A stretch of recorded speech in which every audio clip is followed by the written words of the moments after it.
Yo, yo, yo, yo, yo, yo, yo. All right. We made it.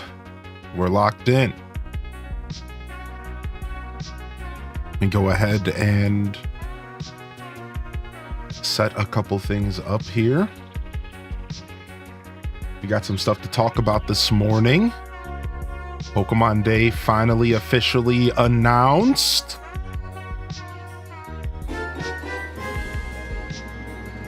Next week, next Thursday. Pretty excited. Greatest chat, greatest fan, greatest streamer in all of H-Desolute. Happy Thursday to all of ya. Greatest streamer in all of twitch.tv/Hylian Descent.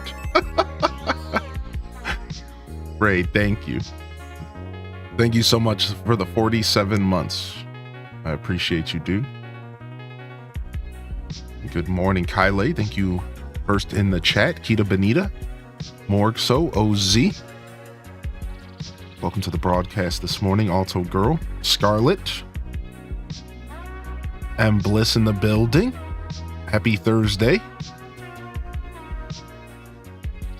Marshmelly Melly Mel, Jen, Jasmine, Spicy Sin Bun. Good morning, Pokemon fan. Terror from Gaia. Welcome to the broadcast here today. Appreciate the kind words, Decade Drifter. Good to see you, Dose of Rach. What's up, Leia? Good morning, Wolf. Tweediculous, Cindy Alice. Terra from Gaia, it was good seeing you out in the wild yesterday. Mike 84, Dazabound, Meja. Flittermouse, good morning. Hydro Thunder. Beelzebub. Carbon Coral. Good morning. Thank you for checking in this morning. Early morning check-in squad. Shout outs to Oodle Doodle, Llama Mama, Wavy, Zella Zephra, Burger, Kit Kat Calzone, Miss Spankum Nasty, Fard, Skeebs. Anybody else we missed out there? Good morning and welcome to the broadcast today. Happy Thursday. Happy Thursday to the squad out there. Welcome in.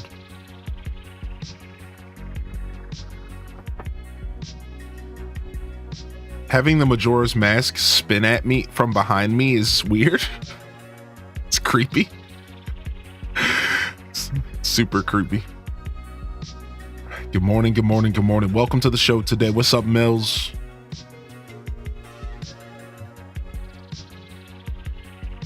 $2,000 packs in TCG Pocket. I don't know what my pack count is, but it's pretty high though. It's pretty sick.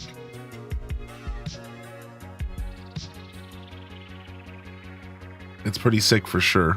Yo, Blueberry, welcome back. Good to see you in the house as well. Good morning, chat room. Thanks for tuning in today. I appreciate y'all popping into the broadcast. We're going to be playing some Zelda this morning. We'll see if we game switch later. Got to continue munching through Majora's Mask. We're right in front of dungeon number 2. We're right in front of the second temple. Oh, speaking of, let's go ahead and pull up our game facts. We'll need that later. We'll need them game facts later.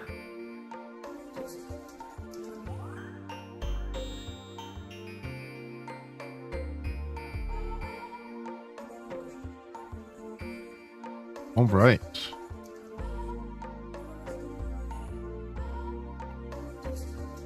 Snowhead Dungeon. I'm excited. Thank you for your thoughtful and incredible comment on my video last night. Yes, not a problem. I put a lot of heart into it.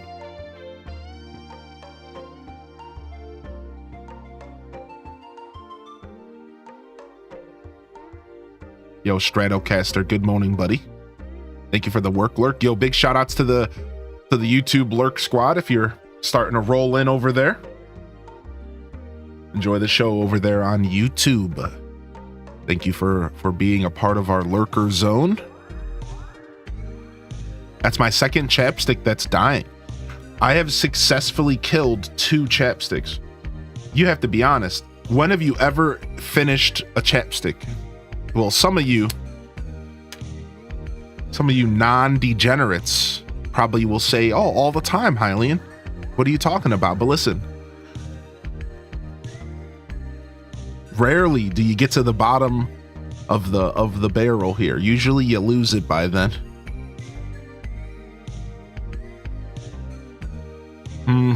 Exactly, Ali Mac. Exactly. But we are making it happen. That means I need to go find another chapstick though, because I'm almost out again. I'm sure I got one sitting around the house somewhere. We just have to go find backup 17 or whatever. We have them staged around the house. I think I have one above the door sill somewhere as like the last backup for like worst case scenario. It just sits on top of the door frame. You'll never find it, but you'll never lose it. You'll never find it, but you'll never lose it, will you? That's the secret. That's the secret of the door frame chapstick. I need more coffee before this coffee goes cold, so we're sipping.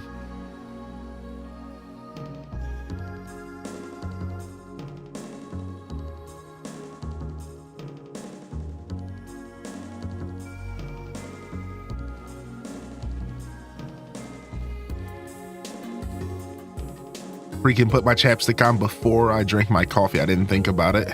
Oh well. What's up, Sunshine Mist? Good morning, dude. Super dope. Welcome in. Sassy Penny, good to see ya. Marmalade Grenades, thanks for popping in today. Good morning, everyone. Thank you for checking in this morning. Daily Enchanted Ascari. And thank you, Ali Mac, for the first sub of the day. Coming in with that big support. It does mean a lot to me, and it goes a long way towards allowing me to continue my broadcast daily. Appreciate you sincerely. My car chapstick's now my house chapstick, and my bedroom chapstick is now my car chapstick, and my kitchen chapstick is in my library chapstick, and my life is in shambles. Yeah, we know about that life. Thanks for checking in this morning, Aelith, Unhinged, Kristen, and Lily Tazi. Happy Thursday, everybody. I hope everyone's having a good Thursday today. I got some pretty solid amount of sleep last night. We just got to do that again tonight, and I think we'll be fully restored to our former self. Cindy Alice, hope you're doing well. And we'll be fully restored to our former self. Yeah, enjoy that lurk. Majinx. Good morning, Mike Petrowski. Welcome in here today. Hope everyone's feeling all right.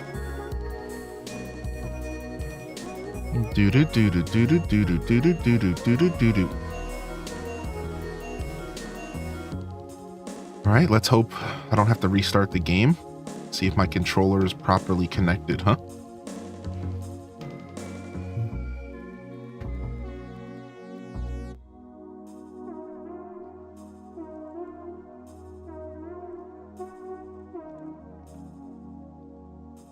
Let's go.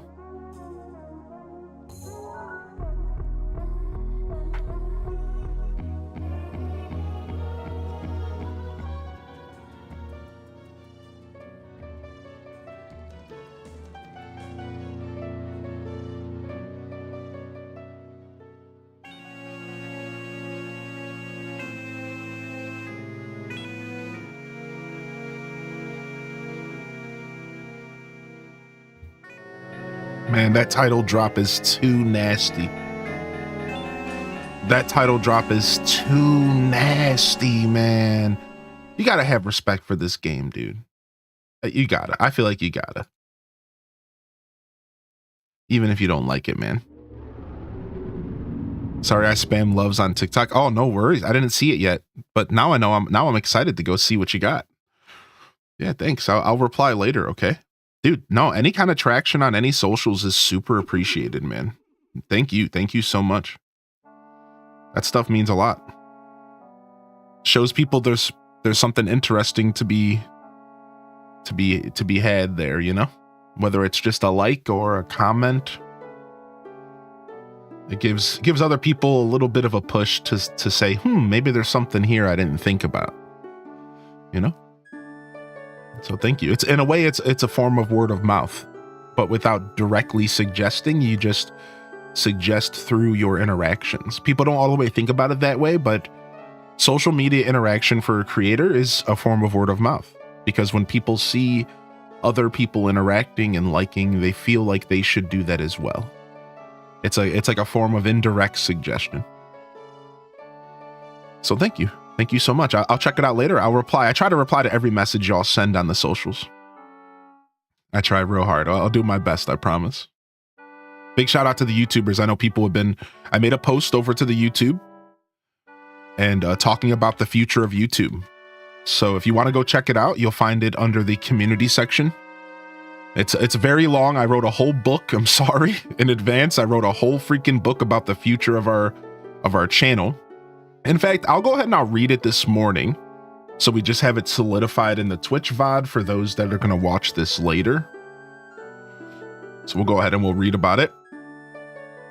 And it's just a little post sharing my thoughts about a lot of stuff that's going on in the space right now. And we can talk about it here for a minute before we dive into our game. So we will not do it over this sinister music though, but I'm just waiting for this title drop. I just wanted to see the title drop one time here, like fully, because after you go from the clock town music to the moon and then to the title drop, it creates this really awesome juxtaposition where like you think there's something nice going on,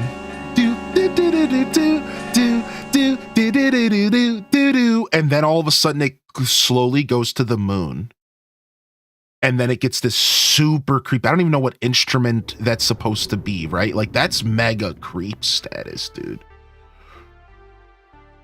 That's no moon. So, all right, so let me read this real quick, and then I'll love to get the early bird squad's thoughts. If you're not a YouTuber, you know, don't worry about this too much, but you're welcome to share feedback either way. And if you are a part of the VOD Frogs here on Twitch and you watch this, feel free to join the Discord and leave feedback there. Or you could always just go to the actual post on YouTube and you could comment. I think this will link you to the post. I think so. So it says, yo, checking in with some pretty big news here. If you haven't already noticed, we are now experimenting with live streams here on this YouTube channel. I'm taking things slow right now, doing my best to incorporate the simulcasting of Twitch and YouTube in the most organic way possible.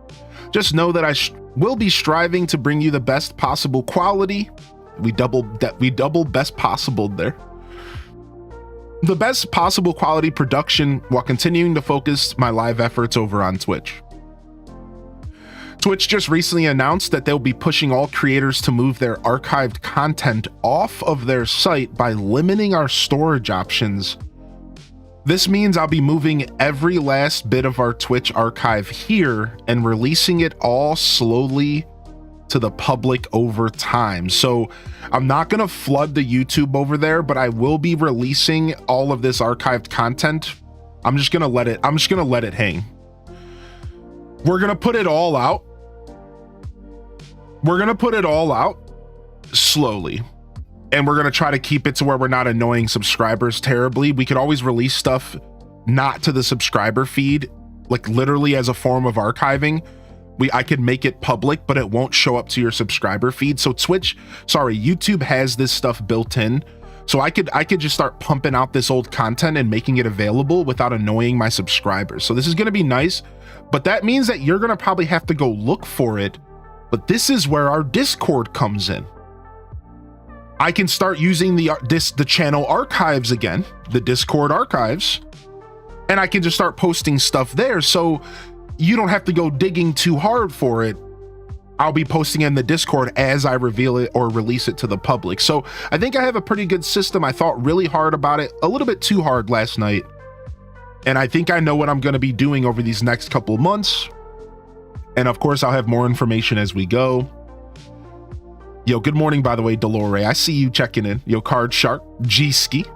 We got a good morning from Soda Vigilante as well. They said, good morning, everyone. Just saying hiya before I take my puppy to the vet for her shots. If you got a free hand, don't be shy to do some waves in the chat. And yeah. Ali Mac, things definitely got uprooted. A lot of people are calling for Twitch to walk it back in some way. Part of me actually feels like they may walk it back a little bit. And this might not be as bad as it could be at the end of these next 2 months.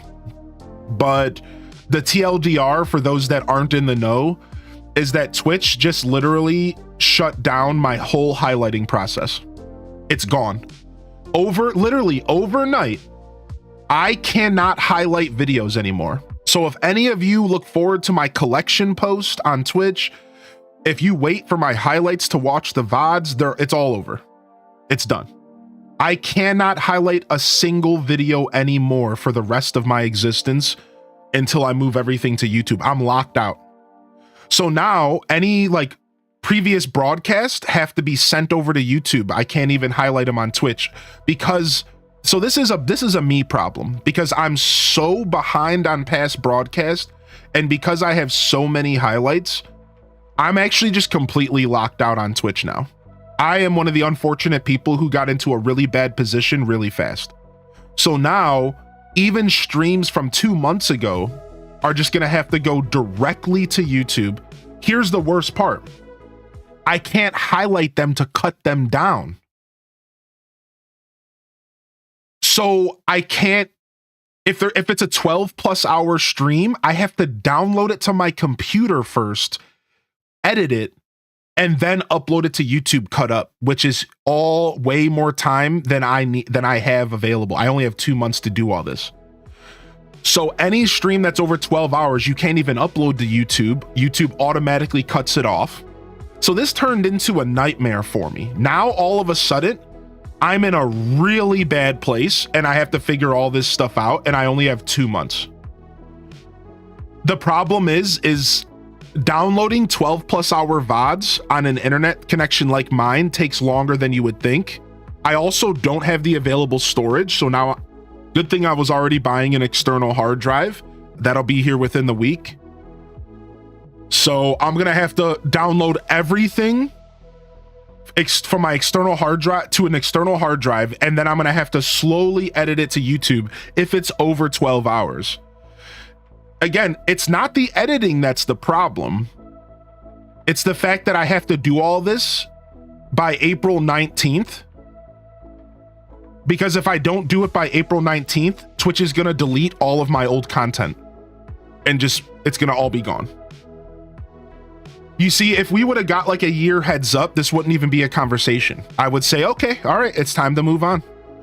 But I have only from now until April 19th to move, and listen to this, you guys, you ready for this, dude? To move almost 8,000 hours of content out of my archives on Twitch. The limit is 100. I have 8,000 hours of content that I now have to deal with in a 2-month period while still streaming 6+ days a week. And I'm one man, I have no help. For the record, like I run my own show. I might be reaching out to people to get some help because I'm gonna probably need it. Yeah. Like this is my whole life act. Like this sounds a little over dramatic, but I don't think people understand how important archiving my content is. My whole life just got flipped upside down. I now have to dedicate everything in my body to this until it's done. I'm working on it.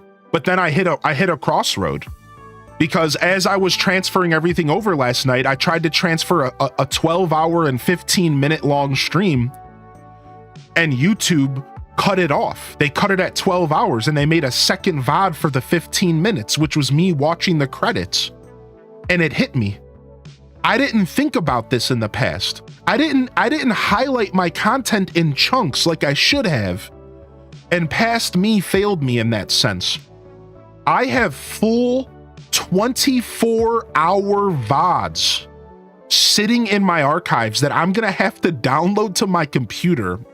Spoiler alert, that could be 50 to 100 gigabytes in one video. Maybe not that much, but a lot. And then I have to plug those into Adobe and I have to edit them down. Like this, I thought it was bad yesterday. Now I'm realizing it's really, really bad for me.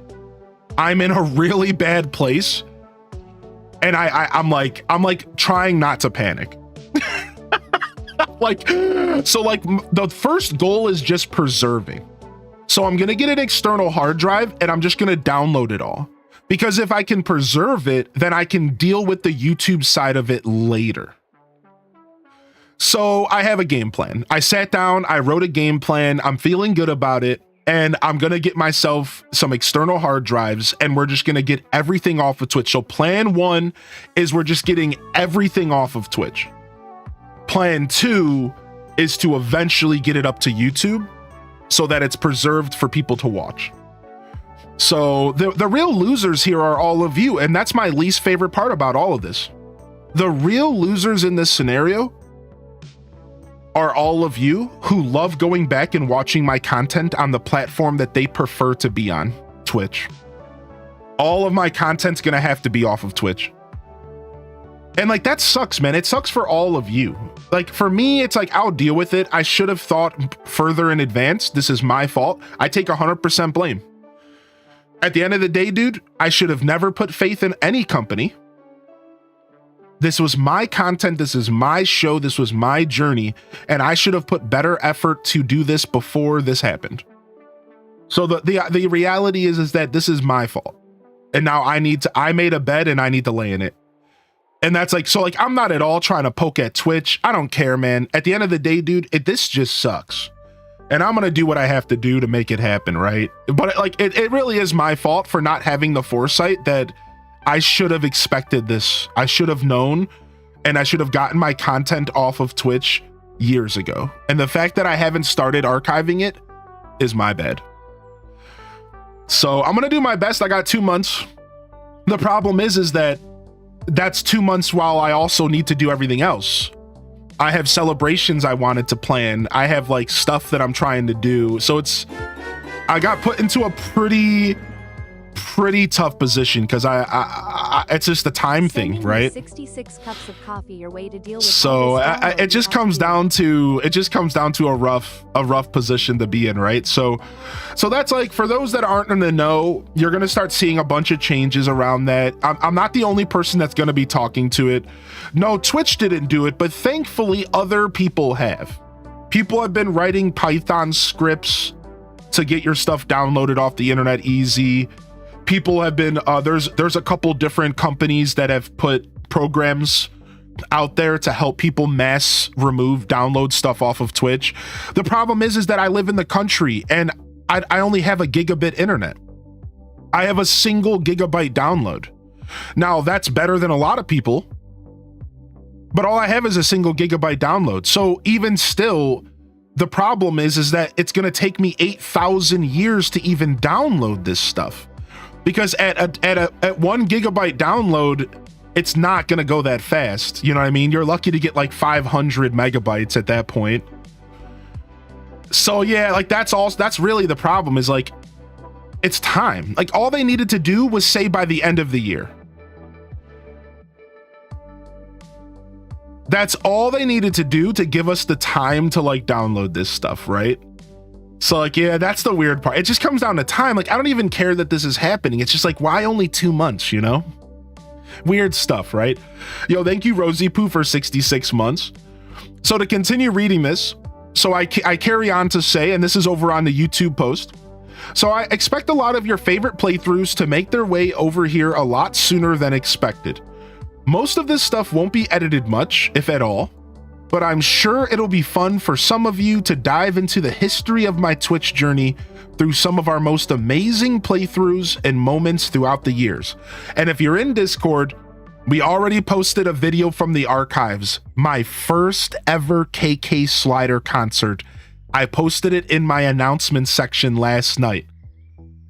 My first ever KK Slider concert. The archives have been unearthed and y'all can enjoy it.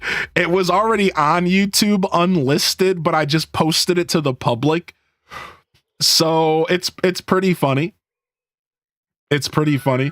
Definitely enjoy that. Again, you'll find a link to it in the Discord under the announcements section if you want to watch old Hylian go ham over KK Slider. Next up, I say, what does this mean for the future of the channel? So just to recap this again, if for those that are just tuning in, we're reading our YouTube community post, updating everybody on what's going on. To recap what you missed if you just tuned in, good morning, Coffee Sean. Yo, can we get some hearty welcomes in the chat? Thank you, Random, for welcoming the fam. And good morning, Snowstorm, as well. To recap, essentially, we're going to be doing all of our live streams on YouTube from here on out. And that means that YouTube is always going to have a preserved copy of our live streams to go back and watch at any time. We'll be simulcasting to YouTube and Twitch, and you'll be able to just find our live streams there. And that's like a pretty nice quality of life adjustment for people who like to watch my VODs on YouTube.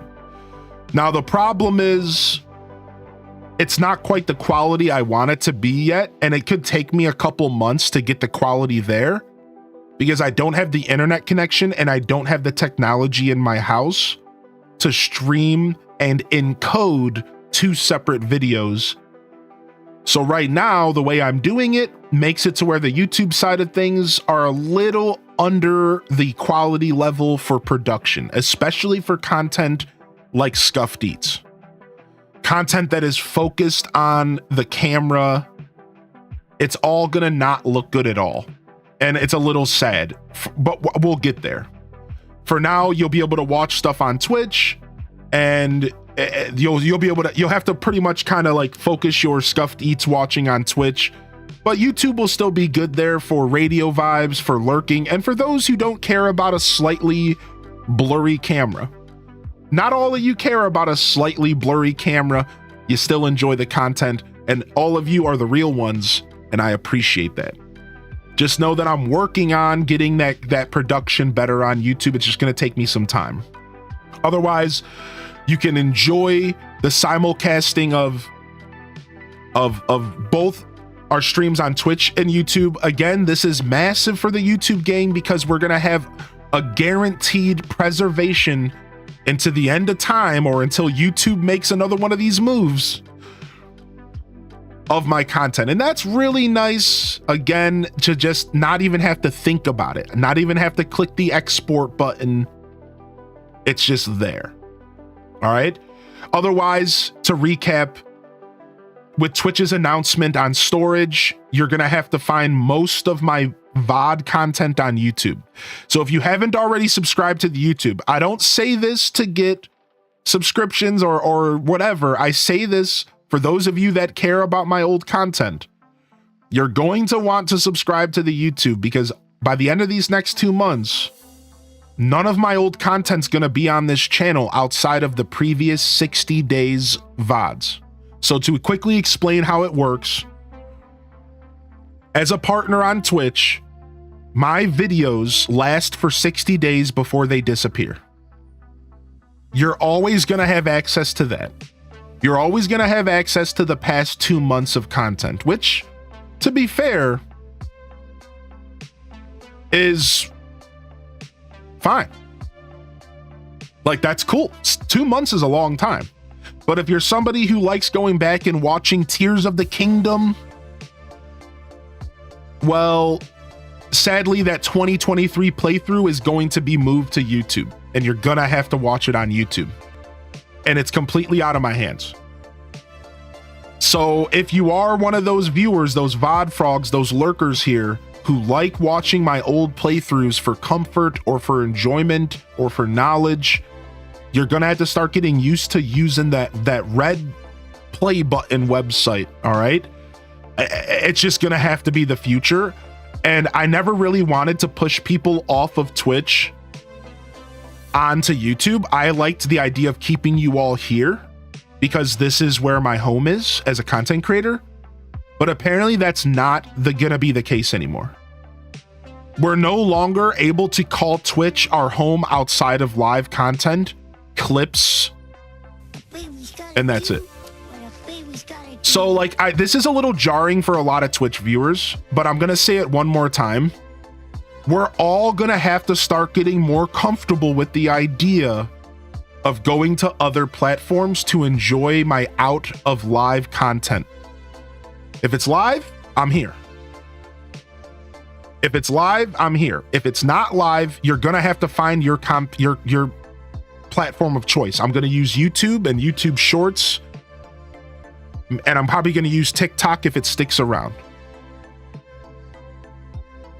So a lot of people, on the other hand, have asked for this for a long time. Please put your full VODs over on YouTube. Please put your full VODs over on YouTube. I've gotten a lot of people that have asked for this. And well, you're winning. And I think a lot of people are going to be content with making the jump over. Right? So like, it's not necessarily all bad news. I think it's just more annoying news. And I feel in my heart for all of you who prefer watching on Twitch. You are the people that outside of live content, you're if you want to watch more of my show, you have to go to a different platform. You know, and I think as a creator, I'm gonna probably be finally calling that creator meeting for the Hyrule Gaming Group or whatever. I wanted to do like a meeting with all the creators around me so we could talk about some stuff, because I think this is a pretty big deal for a lot of creators. But to just share my thoughts really quick now, the truth is that I don't really like this decision, mostly because I am one of those individuals who had a lot of people enjoying my VOD content. Hundreds of hours or hundreds of minutes a month, people would enjoy my VODs, man. And like, I think for me, it just sucks because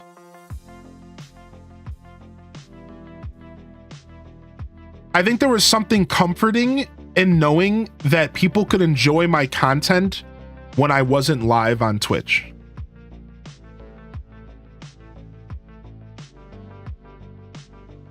And like, now, even though you can still watch on YouTube, it still takes away from that comforting feeling that all of the effort that I put onto Twitch feels like less worthy now.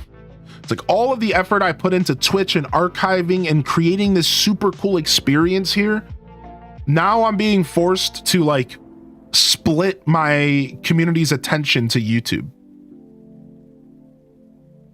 And it's really not ideal. And as a creator, I'm pretty heartbroken about this. But I'm not letting it bring me down. But it is what it is. So that's my thoughts from a creator standpoint. And to go back to our post here on YouTube, what does this mean for the YouTube channel? Well, for starters, this means that almost all of our live broadcast will be available here on demand to be enjoyed after the initial live experience. No edits, no delay, or time in between when a stream goes live and when you have access to the VODs. This is, again, a beautiful thing if you are willing to jump over to the YouTube. And if I could have mod spam in the YouTube link while we're talking about this, I would really appreciate it. All VOD content will be instantly available on YouTube for you to digest and enjoy if that is your preferred channel to watch it on. It'll still be available on Twitch. We're still going to be live on Twitch. You're still going to be able to enjoy our show on Twitch every day, day in and day out.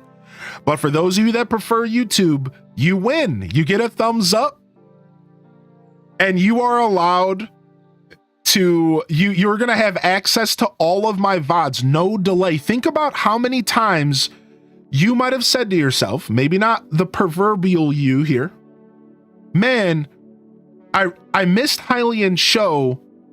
I really wish I could go watch that episode on YouTube.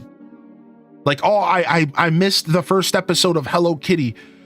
And you go to YouTube and it's not there. And it's because I'm one man and I don't have the ability to edit all of this stuff as fast as possible. And I wasn't necessarily interested in transferring my VODs over unedited. Well, because we are now simulcasting to Twitch and YouTube full time, that stuff is just there. It's in the ether to be enjoyed at any point. All you have to do is go over to the YouTube and click the live tab, and it's there. So beautiful, beautiful stuff. I will, however, still be posting lightly edited VOD content in the form of long play, episodic experiences for those that prefer something a little more accessible and focused when they watch YouTube content.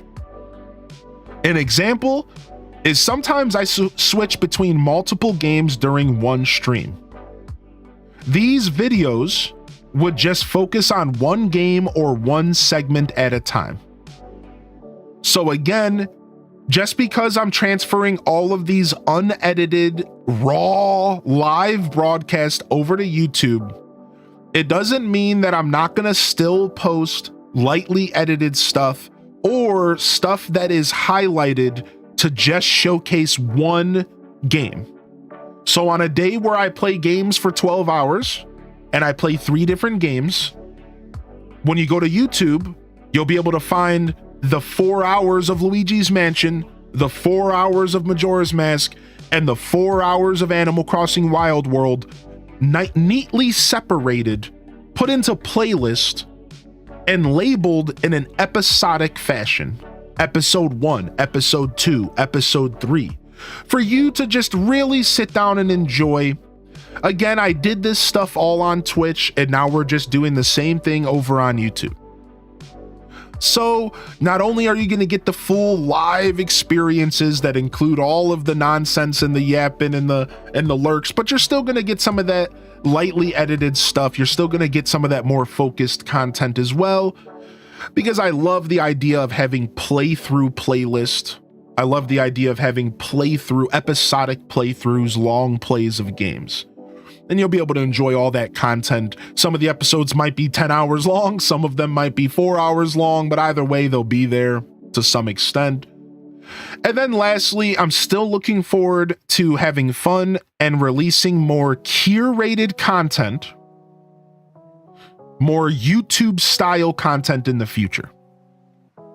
So look out for that. I'm not going to let this stop my creative journey. I'm still on this YouTube channel. On Hylian Descent's YouTube channel. This is all on Hylian Descent's YouTube channel. I know yesterday we talked about the VOD channel. No, I'm not doing it. This is all on YouTube, Hylian Descent. I will also consider releasing curated content. I have ideas and I still want to step into the video making world. And I want to take my hand or try my hand at it. All right. Of course, feedback is welcome, valued, and appreciated. Thank you for your continued support and patronage, and game on. All right, this was a community post that I made last night over on YouTube. If you missed some of the things that we just said, you can find this post over at the YouTube on the community tab. Pop over and take a look, and feel free to leave me feedback. I'm going to read a couple of the messages that people left for feedback here. And If you have any questions here in the Twitch chat, now would be the time to ask. So if you're just popping in and you're a little confused, now would be the time to ask questions. Let's go ahead and chat for a second, and then we're going to play some Majora's Mask this morning, all right? So while I'm waiting to see if there's any questions, and thank you, mods, Bleaker over on YouTube says, I really appreciate the lurker zone. I find it a lot easier to rewatch the streams on YouTube. Thank you for making content as accessible as possible for the Deku scrubs. And that's all I'm trying to do, dude. Twitch is kind of making my job a little harder, but all I'm trying to do is make my content accessible, man. And I appreciate you saying that. Thank you so much. We have a message here in the live Twitch chat from Red Museum, who says, I was just watching your 2024 Tears of the Kingdom playthrough before the stream as some comfort noise while I work. I appreciate the effort you did to archive it on Twitch as you are working to move it all to YouTube. Thank you.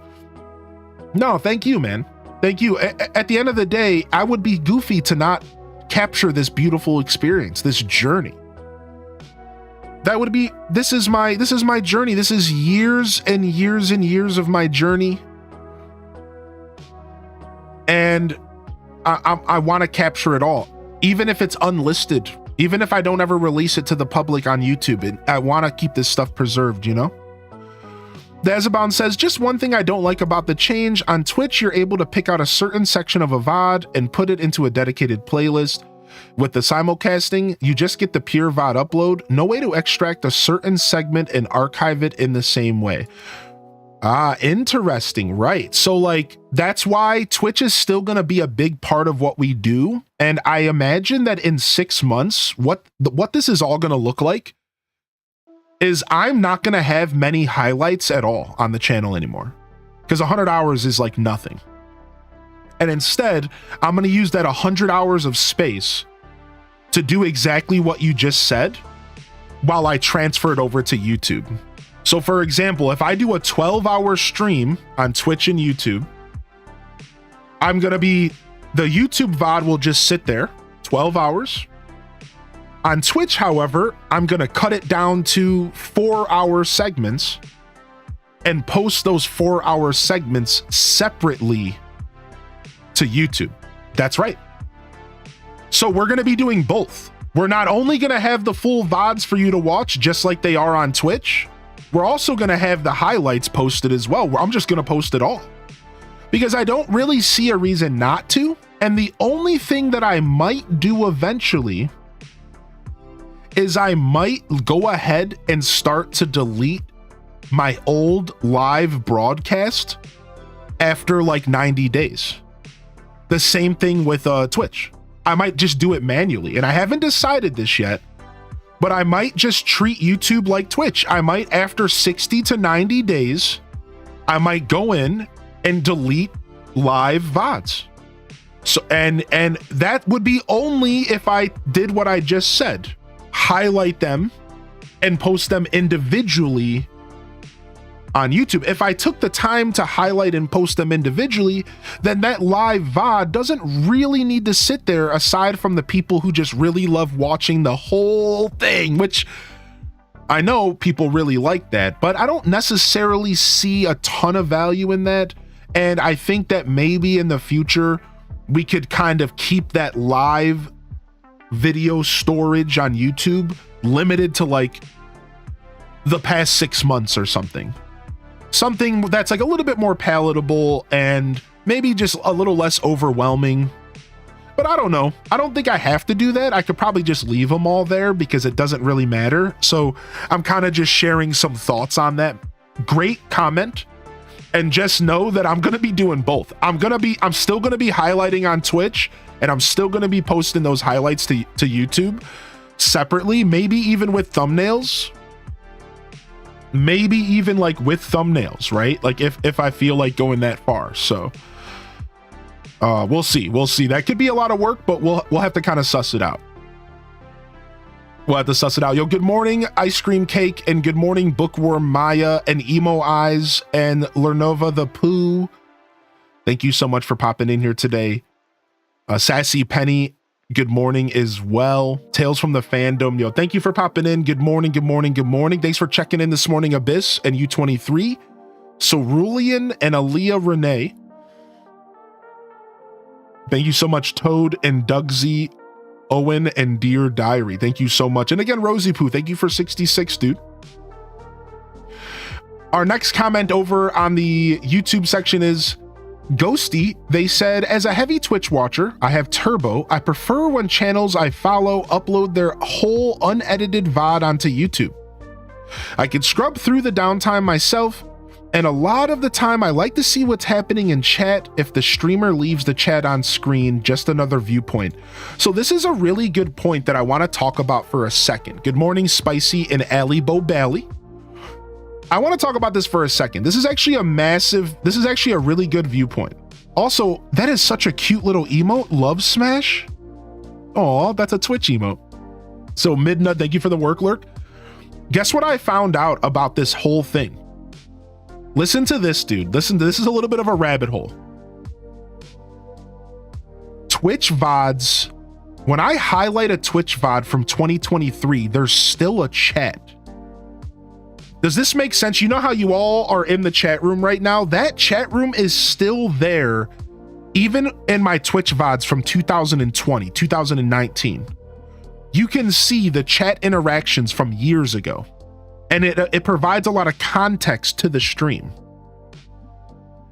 When you're moving all of this stuff over to YouTube, unless you use a third-party program, you lose all of that context. Except if you're somebody like me who puts their chat on the screen. This whole situation made me realize that chat being on the screen is actually one of the most important decisions I think I ever made as a creator. Dude, I don't like the way this looks actually. Why does my chat look like that? I don't like that. Hold on, we're gonna fix that. So I'm just gonna let you know that we're probably gonna try to give chat a little bit more real estate on the platform. And maybe we might give chat a little bit more real estate. And we might even try to make it even more readable. I'm gonna start looking into some new overlays and stuff. And we're gonna do everything we can to make chat even more readable and even more approachable, because I realize that in this new day and age, while we're trying to navigate all of this, having chat on the screen is actually so important for context for the YouTube. So look out for that. Look out for maybe some adjustments to how our chat looks here. And that'll probably help those who are watching the live stream on YouTube as well. So, yo, thank you, Epic Mimikyu, for 49. Yeah, count me in. So that's a pretty interesting thought. Yo, Sean, yo, thank you so much, Epic Mimikyu. Sean says, thanks for taking the time to hook up the YouTube peeps. Rewatching streams on Twitch can be such a pain. I appreciate a more streamlined way to keep up with the shenanigans. A lot of people are very positive about the changes here. It looks like somebody mentioned that they would like to see Scuffed Eats full VODs unedited as well, which is something I do plan to do. We have Jammy Jamich, who says, I love the Lurker Zone. I left Twitch because even if I was busy during streams, I would get massive FOMO and feel glued to chat. But with YouTube, I just put it on TV and watch it or go about my business. Also, Opera does not have a pop-out for Twitch. Interesting. And then last but not least, Courtney says, I'm happy that your VODs will be moving to YouTube. I love them on Twitch, but I will be able to still access them. When they go away on Twitch, it'll be amazing. And thank you for having lurker-friendly content. It's the best. So overall, pretty good feedback, and people are pretty happy about the idea that we're moving this stuff over. Pretty happy about it. Pretty happy about it overall. So I'm pretty I'm pretty excited. I'm mostly positive. I'm mostly positive about this all. I just don't like the amount of time they're giving us. So I'm kind of in the opposite boat. When streams have too much going on with the screen, It gets hard to focus on the game, but I can understand it could be helpful. Yeah, Carbon Coral. Yeah, I agree. Why do you think I have such light overlays? I think that my experience on Twitch speaks volumes to that, right? Because I'm in the same boat you are. I like having the thinnest amount of overlays possible. I like to just have me and the game. I'm right there with you. So I just wanted to kind of get you all prepared that I am going to be experimenting a little bit with maybe trying to make chat more readable, and I might try to give chat a little bit more real estate on the screen. Like, we'll see. I think we do things pretty good right now. We have a pretty readable chat on the screen, so I don't think a ton has to change, but I just want to look at it again. You know what I mean? Like, I just want to take a step back and look at it with a different mindset.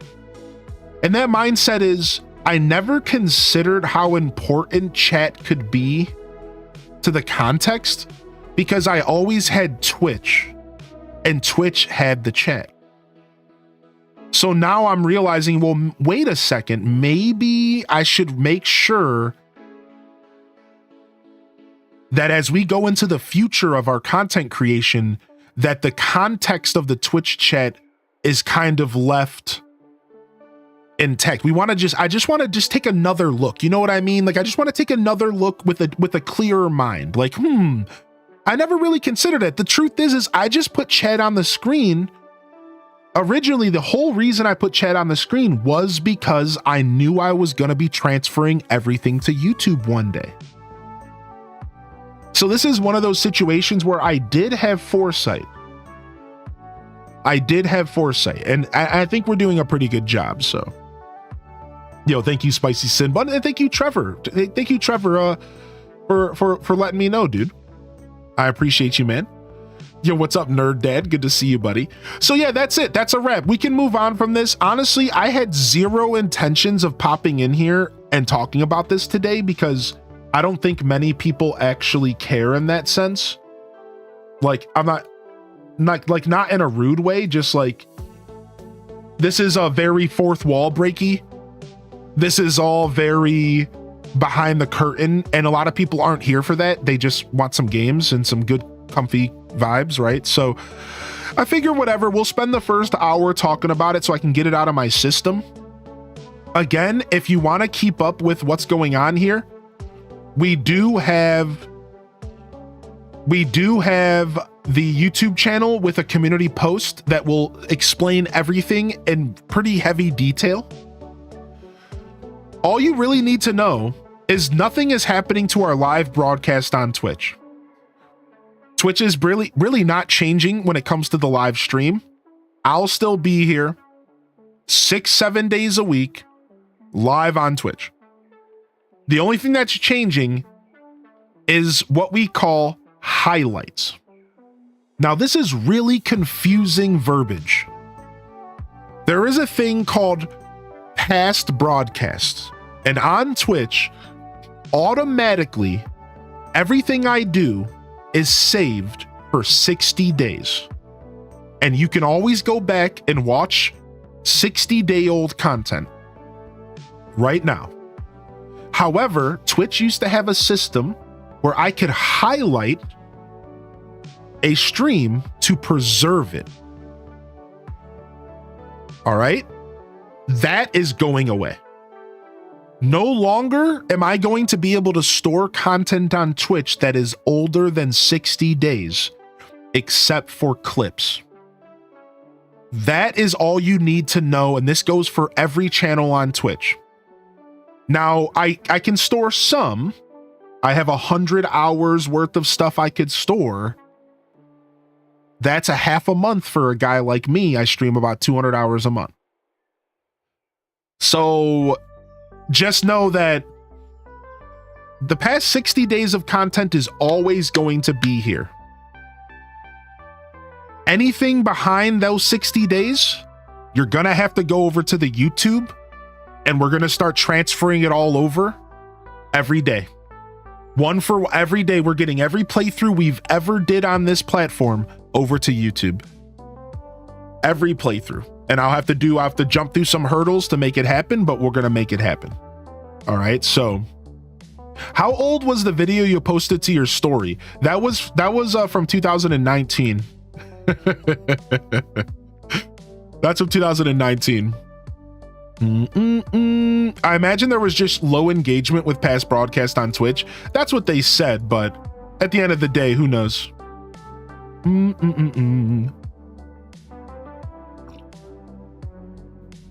All right.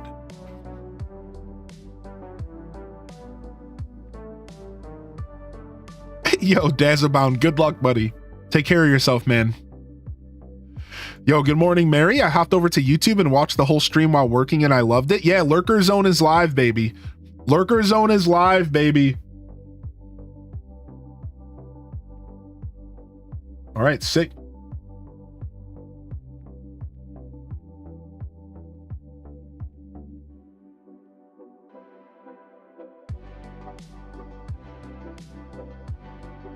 All right, sick. Let's go ahead and play some games. Yeah, let's go ahead and play some games. Again, questions are welcome throughout the day. And I'm sorry if I gave anybody a heart attack if you thought I was moving off of this platform. I can tell you right now, I will be streaming on Twitch until they rip me off or if Twitch goes away. I just want to make that clear one more time. I will stream to this platform until I can no longer stream to this platform for whatever potential reason that could be.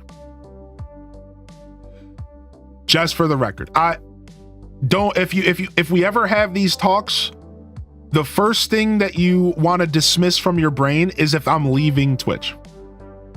Because if it were up to me, everything would be on this platform. I just have to make some adjustments for my old content, and that's, you know, it is a baby's got to do.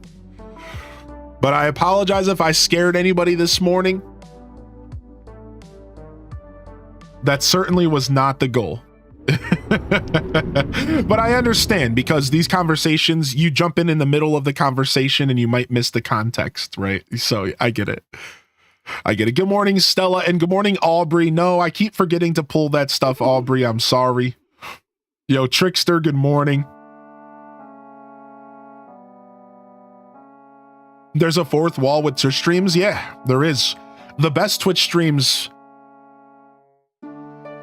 keep that fourth wall pretty pulled back, all right? That's called performance art, my friend.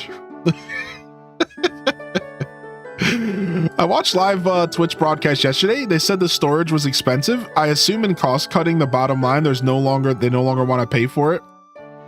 Yeah, I also watched that stream. You know, at the end of the day, who knows? They certainly don't have to tell us anything. So their reasoning is their own. But it's not something I feel like picking apart. I think at this point we move on. And if Twitch decides to update us with more information, we'll take what we can get.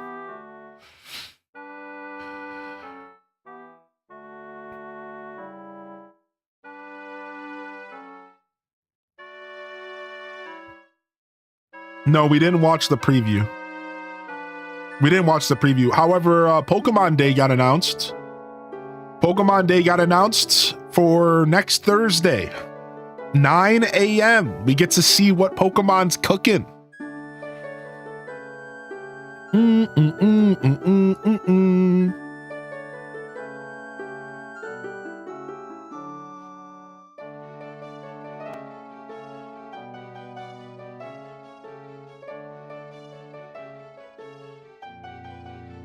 Yeah, 1 week from today, yeah. 1 week from today for sure.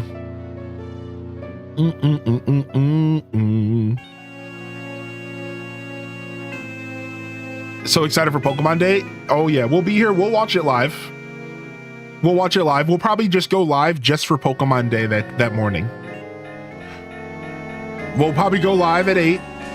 We'll watch the direct. We'll talk about it, play some Pokemon, and then we'll duck out. All right, let's see. Hopefully my controller is chill here.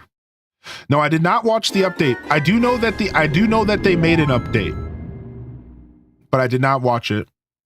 Hi, what a nice number, smiley face. All right, let's hope that my control scheme is the way it should be. It is. Okay, we're in. Ash with the 69. What's up, dude? How you doing, homie? All right, so last where we left our hero, we're just about to head to Snowbed Temple. We get to go to Snowbed Temple like right now. So we get to reset. We get to reset here. You ready?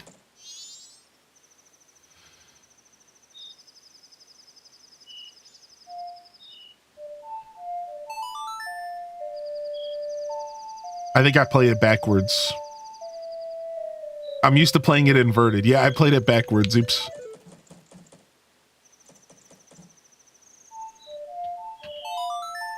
There it is. Do, do, do. Yo, 25 months. Yo, Cinnamon Stick, if you hit the refresh button, it'll let you share your resub. I just want to take a moment to say thank you for all the support coming in here. Thank you so much for your support, Ash. Thank you.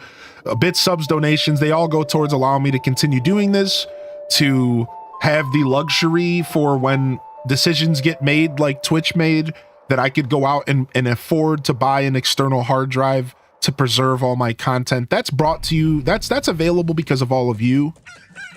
And let's just say that this whole like Twitch conversation really just made me even more grateful for what I have. I try to regularly practice gratitude and just grateful for what I have, and I really appreciate the support, y'all.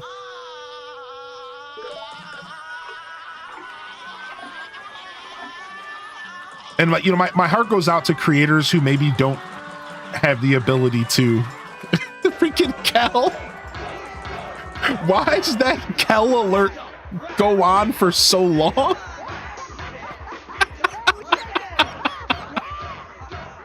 25 months with the fam. That Kel alert just keeps going and going. Thank you, Tara, for the 500 biddies, dude. And thank you, Cinnamon, for the tier 3 for 25 months. Enjoy the extra tier of emotes. I'm doing my best to make the extra tier of support worth it. I'm trying to implement a program potentially within the next month. I've been ironing out the details to offer tier 2 and tier 3s more stuff. Stick with me. I'm gonna do my best to make that stuff, make it more worth it for you. To give you some ideas of just like one of many ideas is like merch discounts, stuff like that. Maybe letting you participate in a more focused community gaming session, or giving you first picks at certain events, stuff like that. Who makes your merch? Right now, my merch is through Tantrum. But I'm kind of working on some new merch stuff. I've been working on new merch stuff for a year now, but I'm working on it. Yeah, right now, Tantrum's the company I go through. Yo, thank you for the gifted sub to Plays Jet. Good morning, Didius Maximus, and appreciate y'all popping off with the hype train here. Yo, how you been, Ash? Good to see you, homie. How's the Morrowind mama doing? So what are we doing here? We're trying to go to Snowhead to go into this dungeon, right? We're trying to go to Snowhead to go into this dungeon. I don't think we need bombs and stuff. Let's just go in. We didn't play the Goron Lullaby in front of... There's one heart piece that we didn't get yet, but we can go do that later.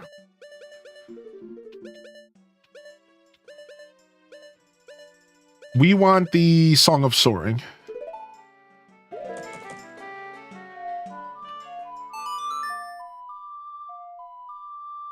At least my streamer makes up words to go along with his music.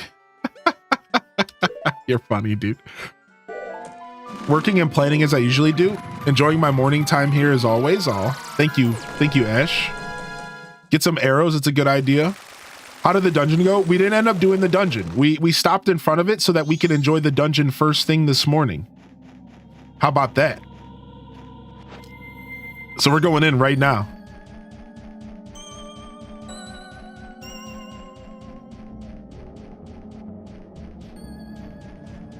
Running away from the office. I'll drop by once I'm home. Yo, no worries, Coffee.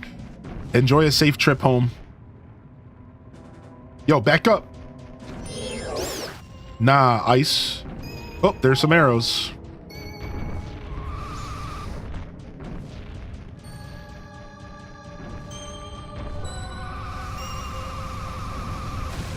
Woohoo!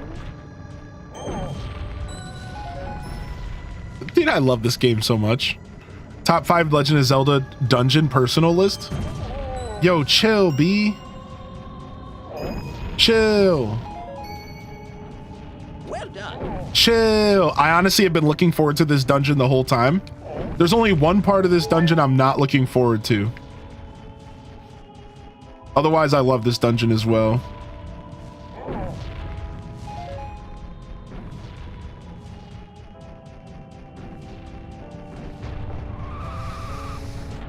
No, no, no, stop.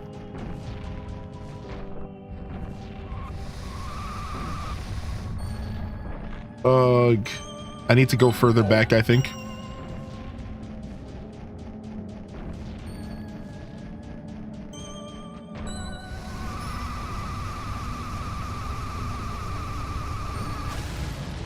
Woohoo!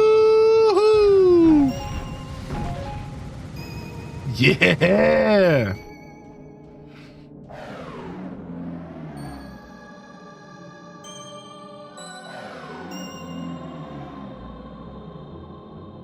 Oh, I should have already gotten this. I didn't realize I could activate this already. I should have did that before the 3 days were up. Before I reset. What's that? There's something in the middle of that blizzard. Can you see it?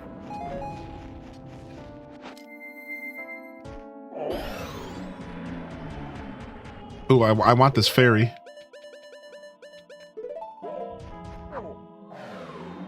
Where do the spikes come from? Don't question it, you know? Do I have to... where do I play this song at? I don't remember how this works. Do I play the song now to shut the temple or the mountain up?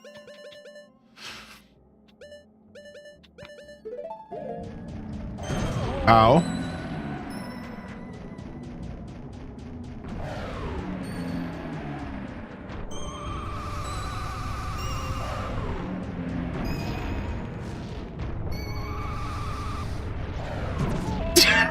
I knew that was gonna happen.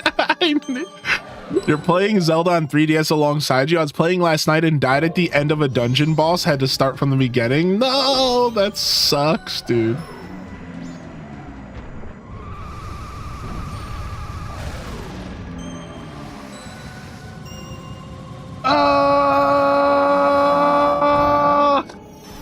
Yo, thank you for the hype train chat room. I appreciate the support coming out here, dude.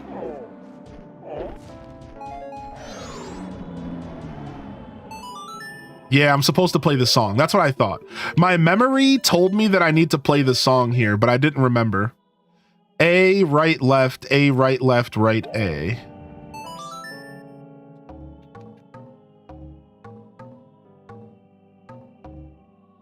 What is it?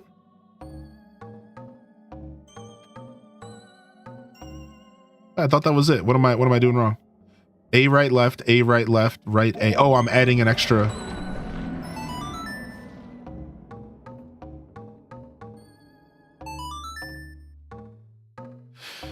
I had a vague memory that I needed to play the music before climbing the mountain, but I wasn't sure.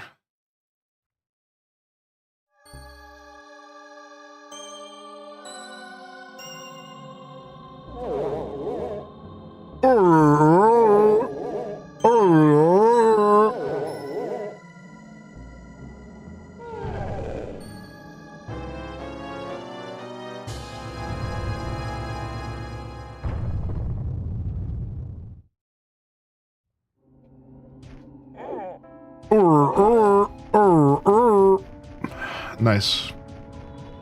Pooper, get off the mountain. My papa used to say it just like that too. Wow.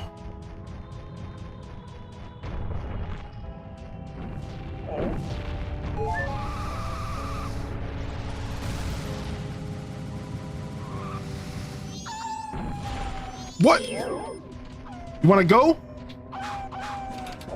Get out of here. Oh, hit him with the booty bounce. Booty bounce. Oh, hit him with that junk in the trunk. He's fine. I love this. I love the Goron so much. Yo, thank you so much for the hype train chat room. Appreciate y'all. Good morning, everyone. Good morning, Lynn. Yo, good to see you back in here. Yo, good morning. Enjoy that work lurk, Pixie. Thanks for checking in this morning, Deathless and Juan. Yo, welcome back, Juan. Starlights, Espresso, Jeffro. Enjoy those check-ins, everyone. Thanks for popping in here today. Oh, I would have saw the big Goron if I would have used the lens of truth. I forgot. That big Goron would have been there if I had the lens of truth on. That's why that was so confusing.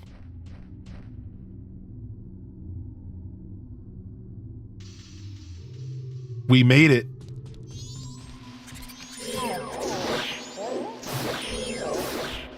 Snowhead Temple. We're in, dude. We're in, dude.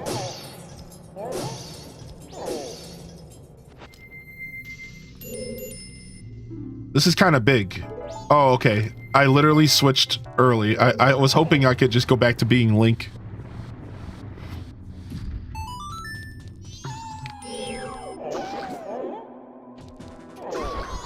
Punk. All right. We got a key there. Looks like we're going this way. Love this game, dude. Same, man. I'm having so much fun playing this with y'all.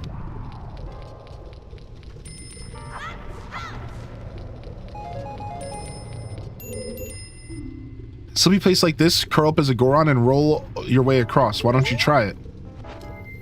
This is the thing that I was looking forward to the least in this dungeon.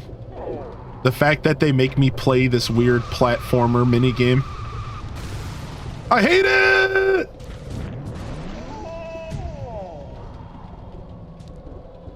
I thought I would hit the box, man. I thought I would hit the crate, man. I thought I would hit the crate, dude. I see the fairy here. Okay, am I just stuck down here? What?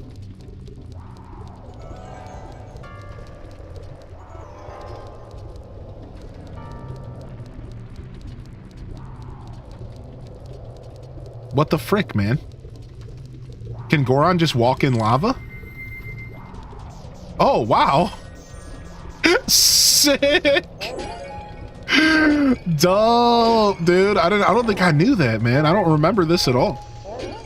Sick. Can my Goron climb ladders? Dope. All right, that's too far. I do have arrows though. Let's go ahead and pop. Let's go ahead and pop that fairy. We want this to go here.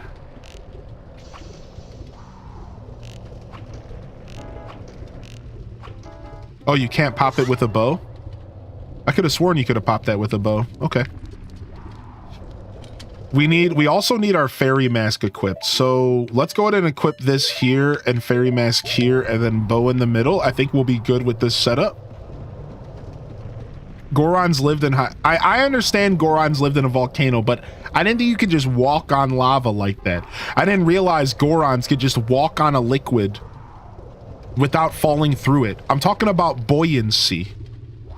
All right, I'm talking about buoyancy, okay? I'm sorry that I thought that they would maybe sink in the lava, okay? I'm sorry that I assumed that the physics of real life would be in the video game. My bad, dude. My bad, dude. My bad, dude. Okay, what's going on here?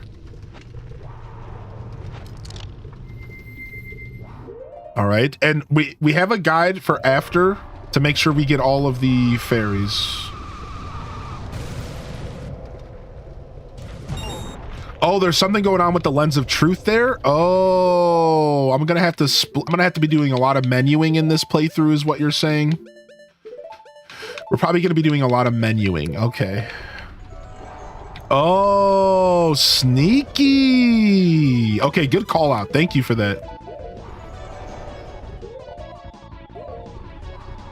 Good call out there. I didn't even suspect that at all, to be honest. Yeah, we're gonna be 100%ing. We're 100%ing all masking this playthrough. 100% all masking, baby.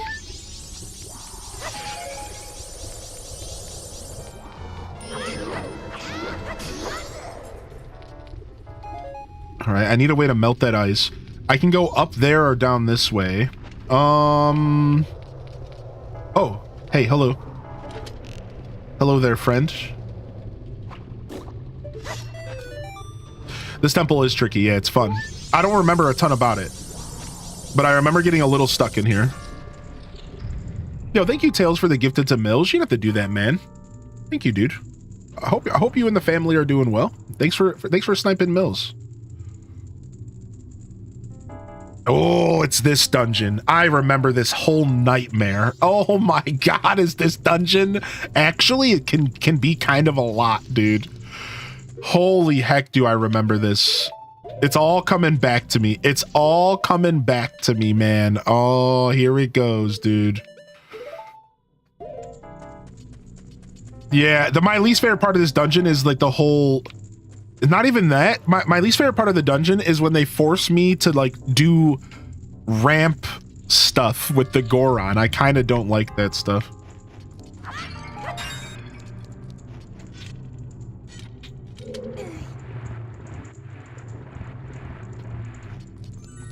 Oh yeah, I have to punch these blocks.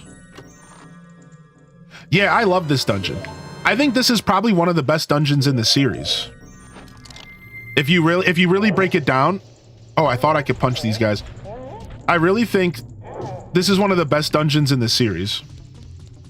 I think if you really break it down, I think it's honestly so well put together. I don't remember a ton about it, but it's all coming back to me. I like dungeons that are not afraid to kind of mix you up a little bit. We need to be pulling this out more often, making sure we're not missing anything obvious.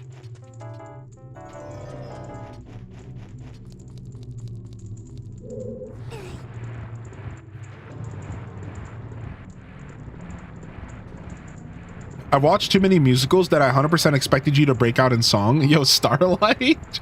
We do break out in song sometimes. This dungeon tells a story while making you go back and forth all around it to see every part. There it is. I was about to say, isn't there something going on here?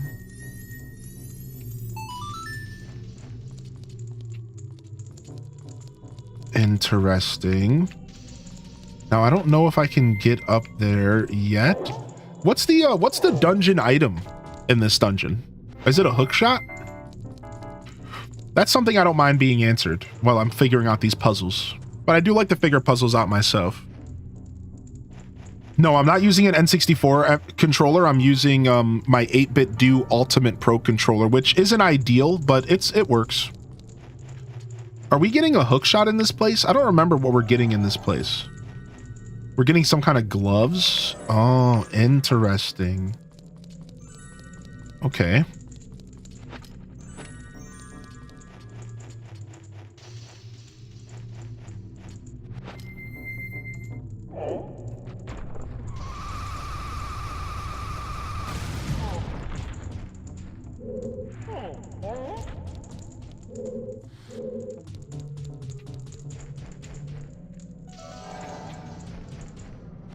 All right, we're gonna leave here and come back. We have other stuff we could do for now. All right, let's go. We have other stuff we can do for now. Let's come back. I'm not sure. I'm not sure what's going on with that yet.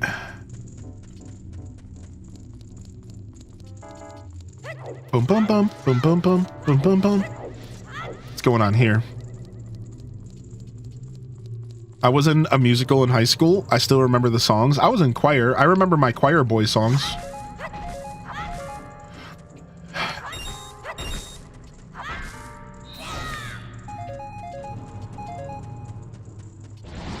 Whoa, what's that noise? Ooh, skull boys. All right, it looks like we have a big button here. We probably need to smash this button. Using our smash ability. Oh, we can just walk on it because we're heavy. Very nice. Back up, fool. Fairy. Don't mind if I do.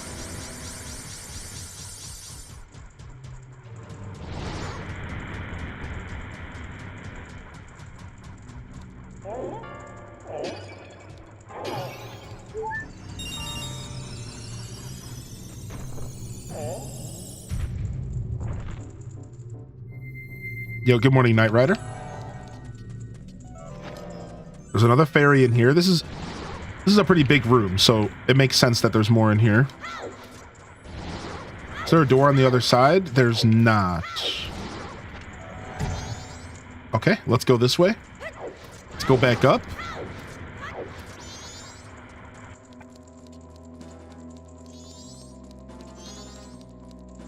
And let's go through here again, and we have that key now. I do want to see what's up with this, though. Yo, enjoy that work, Lurk, Great Bambi, and thank you for popping in here today. Good morning, everyone. Happy Thursday. I'm way more rested today. Oh, it's just a rat. Way more rested, dude. I got a full night of sleep, and honestly, first time in a long time. I struggled a teeny bit to fall asleep at first, but then eventually I was asleep for until 6 this morning. Pretty much like a solid 8 hours, which is a beautiful thing. I'm hoping to do the same thing again tonight.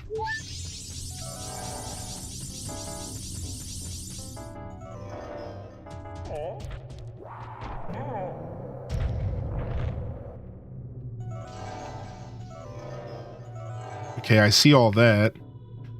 But we can't do anything with that here. All right, let's go. Yo, what's up, Ghostface? How you doing, dude? It's going well, man. Yo, welcome to the show. No, I didn't mean to. Oh, well.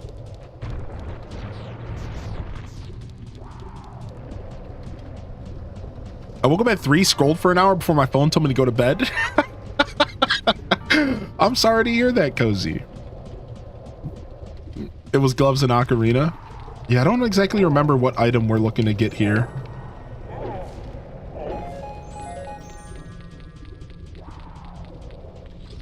You probably got my sleep karma. I slept the absolute worst that I have in a really long time. I'm sorry to hear that, dude. Oh, we got him with the booty slap. I really do hope that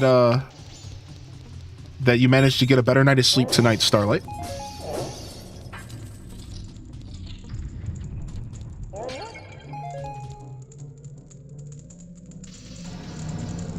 There's like very subtle music playing. You guys hear it through all the wind? What's up, Constantine? You hear the music, like, it's very quiet.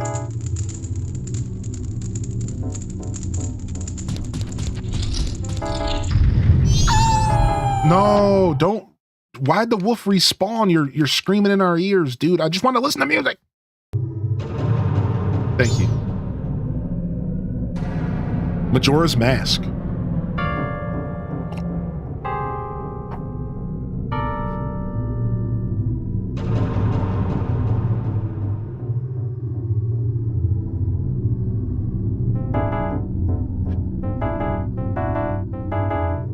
I actually really like the song. I'm not gonna lie, dude. It's super cool.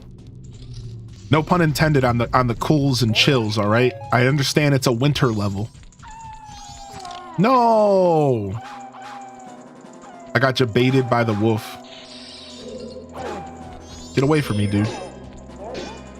Let's go, bud. Shut up. I can't express how much I love that Goron just punches stuff.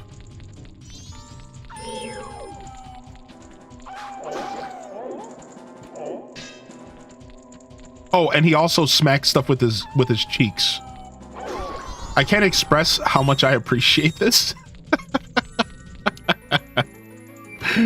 Yo, what's up? What's up, Twitch Thomas?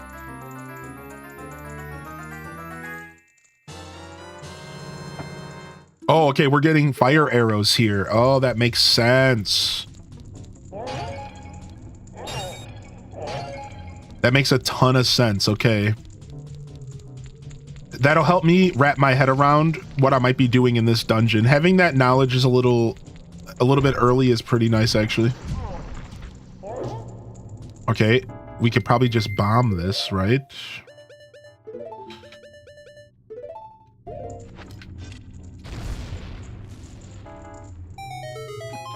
Do-do-do-do-do-do. Oh, we got LASIK. Oh, wow. Figs and roses. Take it easy. Yo, can we get a round of blesses in the chat for Figs? And seriously, I hope everything goes as smoothly as possible. And I appreciate you, dude. Thank you. Thank you for popping in here. What's up with that crate, dude? Yeah, take it easy today, all right? That crate's got to be something important. I'm pretty sure this is the dungeon that hides one of the fairies in the ceiling of a room, and it proves everyone, it tells all gamers to not forget to look up. If I remember correctly, this is the dungeon that has a fairy that's like in the ceiling, and it's hard to find unless you're using the lens of truth and you're paying attention. And it's like a punk. It's like one of those moments where the developers are basically like, yeah, why don't you try looking up, nerd? I think it's here. If it's not here, it's dungeon number 3. I think it's here, though. Ow, that was unfortunate.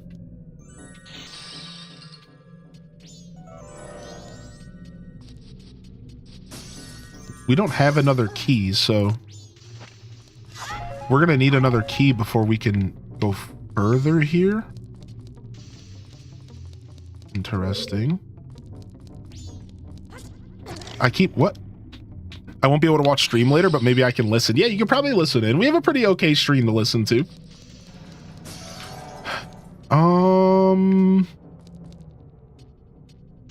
This room doesn't do much for me. Can I arrow these? I can arrow these.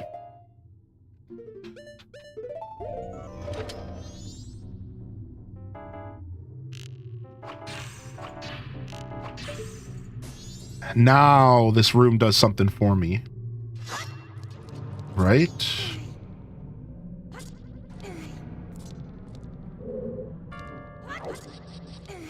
That's almost like a fan jump. Like that jump that you just saw me do was so tight that like that's the kind of jump you see in like a ROM hack. That's what made this game so interesting is they weren't afraid to kind of push it a little bit, right? Like it feels like they weren't afraid to push it a little bit with this game and like put you in situations that you don't think you should be able to do, but you can. My dog just ripped one and I about fell out of my chair. Dude, I had a random video show up in my YouTube feed that was like, horse kicks tree, then farts on dogs and runs away. And of course I had to watch it. And this horse literally did that. He ran into these woods, he kicked the tree, then he turned around and then he rips butt and then just runs away he rips butt on these dogs and then just runs. And I was just like, oh, okay, this is real. You got to appreciate when you get like, you get what you came for. You know what I mean? Like, listen, there's nothing worse than getting clickbaited and realizing that like you're not going to get delivered what you were told that you were going to get delivered. You know what I mean? Like, that's a good thing. Like, that made me happy that I got delivered what they said they would. Oh, this is the room. This is the room. Look. This is what I'm talking about. This is the freaking room, dude. This is the room where they try to play you. I spent forever. The first time I played this, I spent forever looking for that fairy. The chat was sitting there laughing at me the whole time, like, ha ha ha, sucker! Because the first time we 100%ed this on stream, I didn't do it with any guides or any help. Yeah. So this time around, you guys are welcome to chat with me. Now, keep in mind, I do like to solve puzzles myself. But, like, you are welcome to join us on, and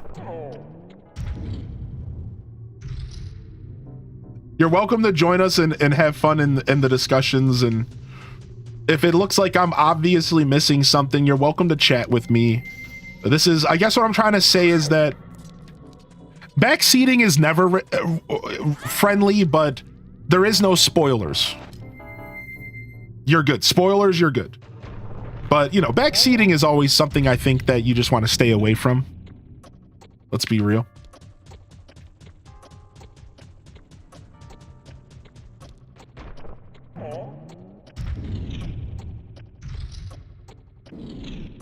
I knew that was what I have to do. Does this mean I need to climb up here?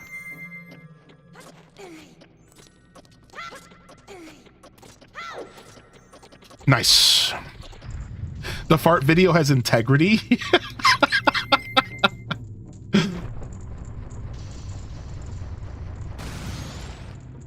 This whole idea of making me do this speed racer stuff really bothers me in this dungeon, man. It really bothers me, dude. I don't like... And you have a chance of falling all the way down to the bottom. You have to do everything again.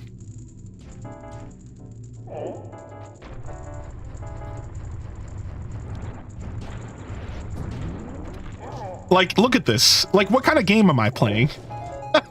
That's the only part of this dungeon that I don't agree with. That's the only part of this dungeon I don't truly agree with, is the fact that they try to make me do this weird racing video game stuff. Everything else I'm fine with, but that it's just a little too much. Yeah, exactly. Constantine, right? So, you know, I never really thought about it that way, but that's actually exactly how I feel. Now I know how to word it to people. Like, that's actually how I feel. It really just comes down to, I don't like backseating, but I rarely care about spoilers unless it's a game I never played or unless it's spoilers involving puzzles. However, you still have to avoid spoilers because of my chat. Because if we're playing a new game and, you know, somebody's here that's never played it, you gotta respect. I think, generally speaking, you always kind of have to respect spoilers in our society. It's just the right thing to do, man. So what did I just get out of that chest? The compass? What did I get out of that chest? I feel like I didn't get anything. Was it the compass? I can't do anything in here until I get ice arrows, right? Oh, but I can go across here. Okay. I was about to say, I'm like, why did they give me a dead end? All right, we're going across here. Oh, I got a fairy. Okay. I still needed that fairy, so. To be fair, even if you're not 100%ing this game, the fairies are actually super important. Would any Majora's Mask fans agree with that? Like, I don't care if you're 100%ing the game or not. I think you're pretty much want to get all the fairies in every dungeon. Oh, it's this guy! Oh man, it's Uncle Remus!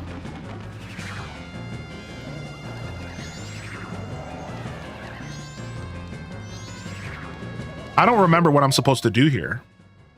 Okay, let me figure this one out. Am I supposed to use arrows and the lens of truth here?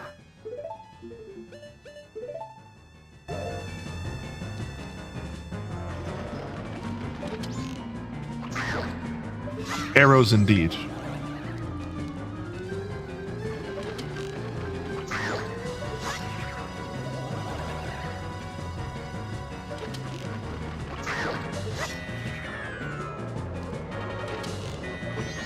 I was about to say, this is only phase 1. I knew he started to do weird stuff after a while.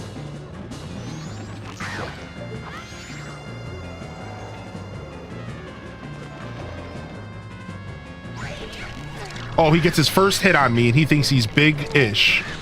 He gets his first hit on me and he thinks he's big-ish, dude. Oh, now he just thinks he's Mr. Popularity, dude.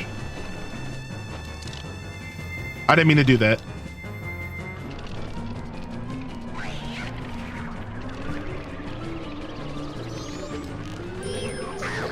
Actually, I can just lock on to the real one if I pay attention.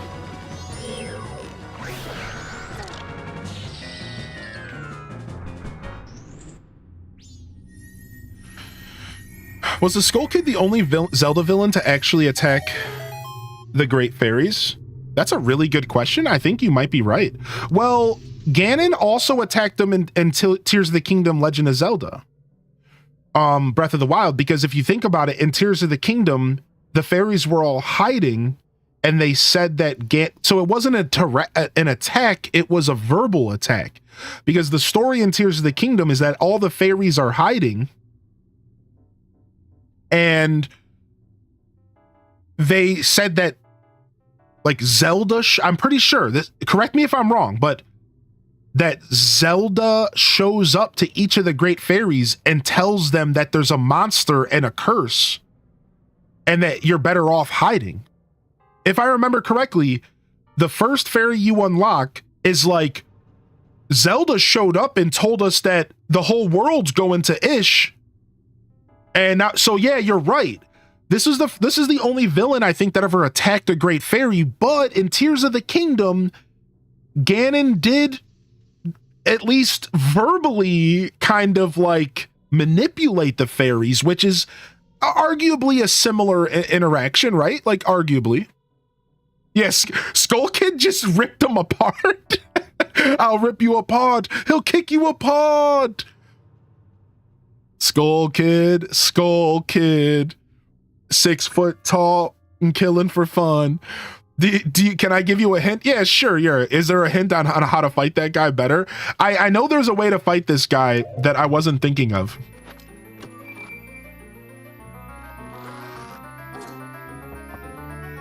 I remember there was a way to fight this guy. Nice, we got our fire arrows. Beautiful.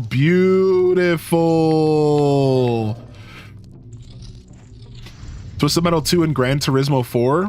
Yeah, what's up, Ruby? All right, so now we have to play the game of just going backwards through the dungeon and rechecking everything that we couldn't do before. And I'm gonna just try to go actually backwards. Like, instead of going through this door and jumping through that room, I'm gonna actually just try to go backwards. One by one, I'm just gonna try to go backwards here.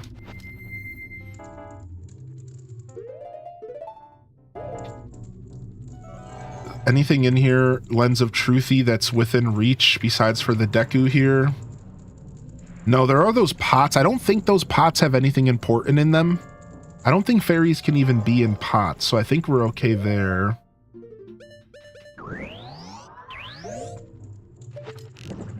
These do take my magic, which is kind of unfortunate that our magic gets drained using these. So magic is kind of important in this game. After a while, you really do have to start kind of managing your magic a little bit better. To figure out which spot he'll show up next, just look at the mini-map. Really? That's actually so clever. All right, I guess we're going to go in here first. I think this is going to take us upstairs and give us easy access to the upstairs room. Correct. And there's a secret fairy around here somewhere, I believe. It's in there. It's in there. Okay. And then I think there's a flower, a Deku flower up top that we can drop down in there. I don't think we're expected to just jump in there. I'm certainly not going to try right now. We have a lot of dungeon ahead of us. No need to rush this process at the moment. I don't think I can remove that snow over there with a fire arrow. I think you just got to let that one lie. Yeah, okay, let's go. You didn't get enough sleep last night? Sorry to hear that, Ruby. Seems like a little bit of that's going around right now. Take care of yourself, all right? Or? No! Looks like we're going down anyways. And that's the thing about this dungeon I'm not a fan of. It's so easy to get turned around in this dungeon because of that, man. What does this door go to? Did we even go in this room? We didn't even go in this room yet. We messed up. We missed this whole door last time. Maybe that was a blessing.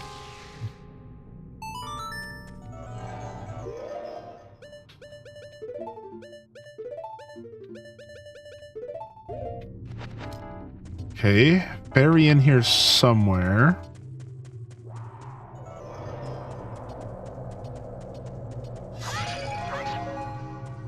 Uh-oh. 6 p.m. on the first day. I'm starting to get stressed out.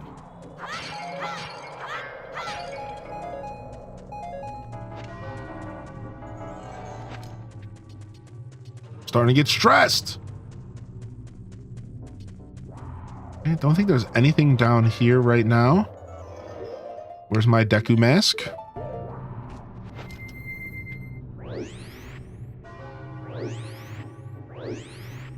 Hello? Dive, son.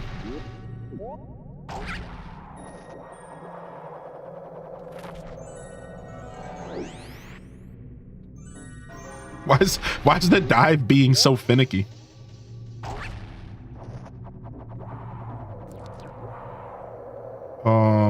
Not nice.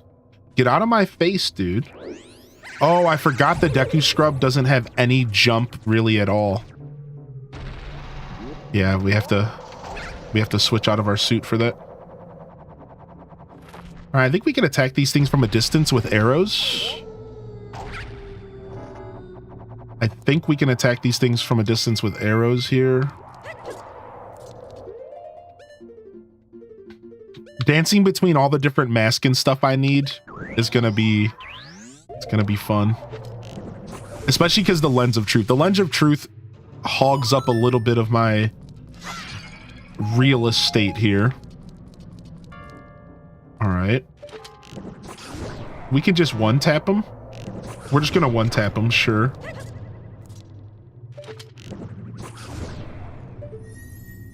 All right, nice. We get a chest for clearing the room.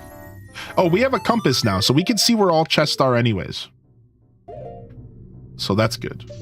And then there's a fairy here as well.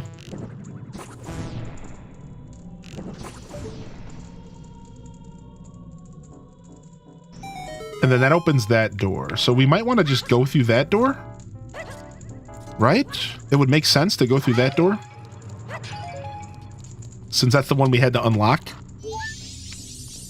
Stray fairy. And that's all the stray fairies in this room. So we're good. The way we can tell is that when I put on the Great Fairy Mask and I do my best drag cosplay, if the mask is glowing, then there's a fairy left. If the mask is not glowing, there is no fairy.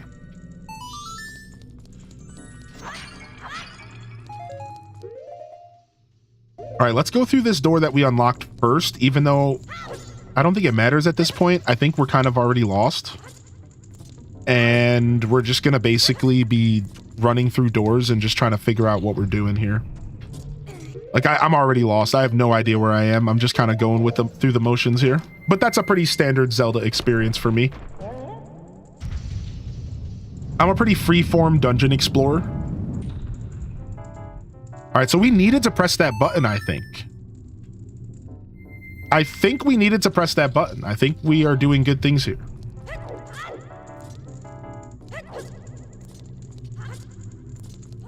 Hey, what's up, April? How you doing, April?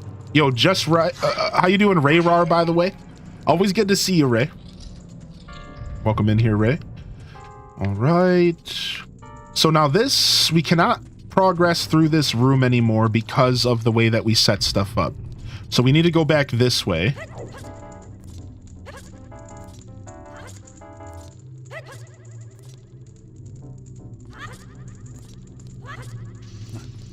Definitely a very platform-heavy dungeon.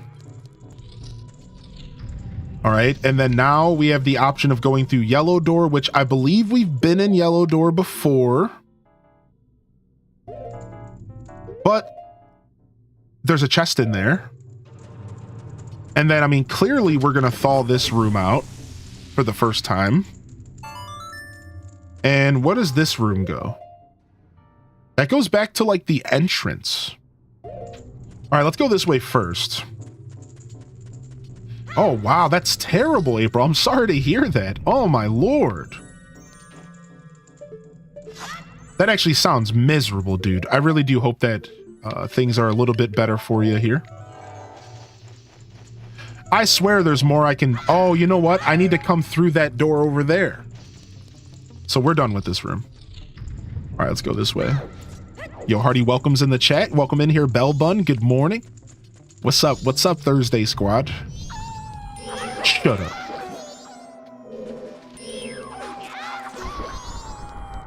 All right. Oh, we're back to the entrance again. So we have all 3 doors open now. All right, so let's go back through the beginning of the dungeon because now we have the ability to melt ice, which is kind of lets us go through the whole dungeon again, but be able to do more stuff. I don't know what that's about. I think that's just a shortcut. Is that what that's about? Oh, there's a chest over there. Okay. That makes a little bit more sense. Beebo-bo-bo, beebo-bo-bo. Get that magic back. Like I said, magic is pretty valuable in this dungeon after a while. And here we go. Dude, there's gonna be so much of that in this dungeon. Oh, you gotta line stuff up perfectly. All right, let's take a deep breath. We got this. Playing this game is all the vibes. Dude, the last time we played this was 2019, so we got some memories here as we dive into our 100% again.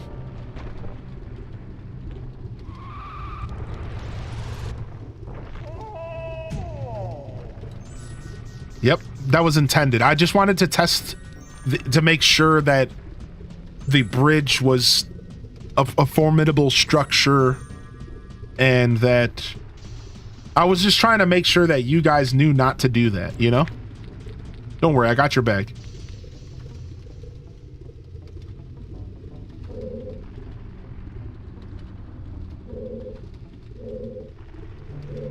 This is where free camera might actually not be the best.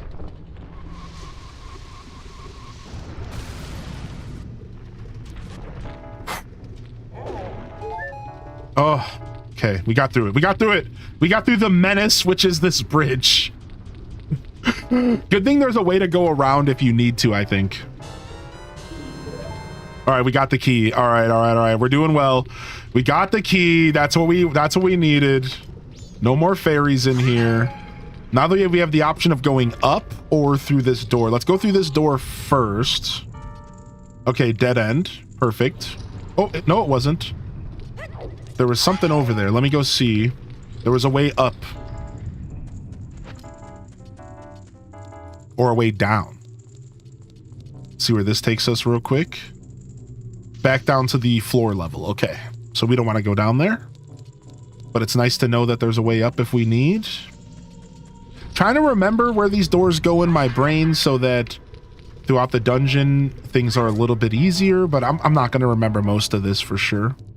Making great Stardew progress as I upgraded my house with extra rooms and I'm filling them with kegs and preserve jars. Dude, that's so smart. Gonna fill the greenhouse with starfruit because it's winter. I have one more watering can upgrade to go. Very nice. So this room's a dead end as well.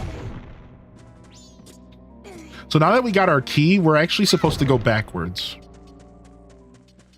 Now that we got our key, we're actually supposed to go backwards, I think. So we took all that time to jump this bridge, but actually we want to go back through that door and take our key to the other side of the dungeon where there was a key door. So, well, we got the key and that's what matters. Drinks coffee and waits for brain fog to lift. Sometimes it takes me hours. All right. I'm just gonna walk right past you because you're a boob. See you later. Oh.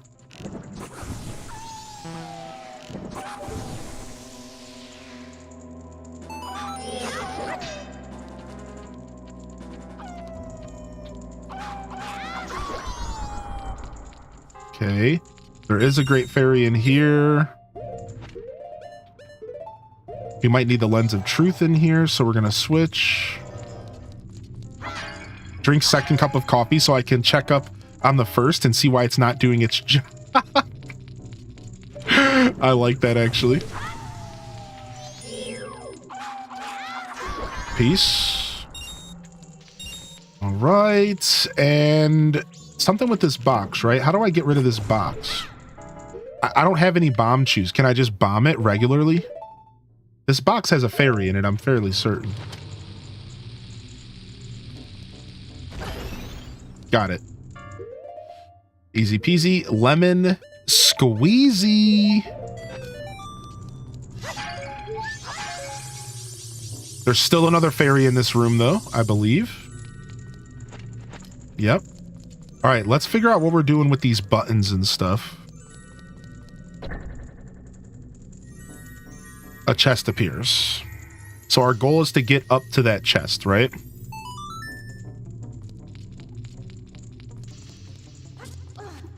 Are we doing a classic slide puzzle here? Yeah, we are. Sick. Love a classic slide puzzle in a snow dungeon. Love a classic slide puzzle in a snow dungeon. Very Twilight Princess of you, my dear. All the better to confuse you with. All right, fairy's done. Now we need to move this block over there so we can get through that door. That door will lead us to the room with the other block, I believe. And that will allow us to jump across and get the other chest that we were missing in there. I really need iridium. Yeah, iridium will get you, man. Iridium will get you for sure. Those skull caverns are no joke. I was thinking about doing some of that, but I really want to take a nice bite out of Majora's Mask today, so don't worry, Hello Kitty, Stardew, and overall cozy gamers, we will be back to our cozy games, but after a couple weeks of mostly focusing on those games, I just wanted a little bit of a breather. Did you see that pot just disrespect me, dude? Wow, back-to-back disrespect. Yeah, I wanted a little bit of a breather, and I wanted to focus on some Zelda, man. I love Zelda, dude.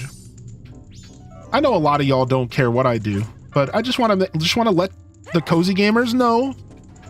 Don't worry, it's not like it's going anywhere permanently. Sometimes I feel like I just need to make sure that people know that. Like, I need to reiterate it. Like, don't worry. We will go back to our cozy games always. I promise I'm never going to abandon the cozy space. I'll never fully abandon it. We'll always be a bit of a cozy gamer here. You know, a balance. I think the balance is necessary. I agree with that, dude.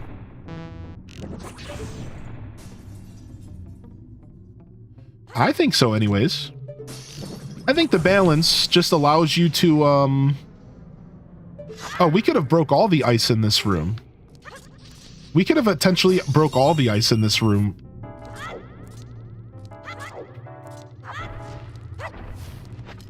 Okay, nothing in here. Yeah, this room's already been defeated. I don't think there's anything else in this room. Let's check the map.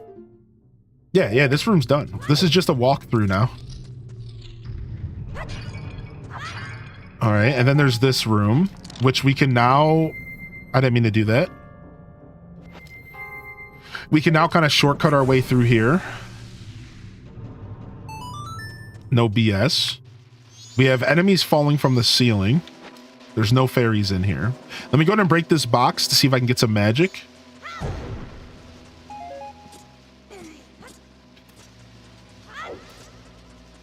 And I think we're done with this room as well. So now we're back here. Oh, I see. And we're down for our first punch. Let's go. Ah! Very nice. All right, we have to do that a couple more times. Ooh, what's that down there? What's going on down there?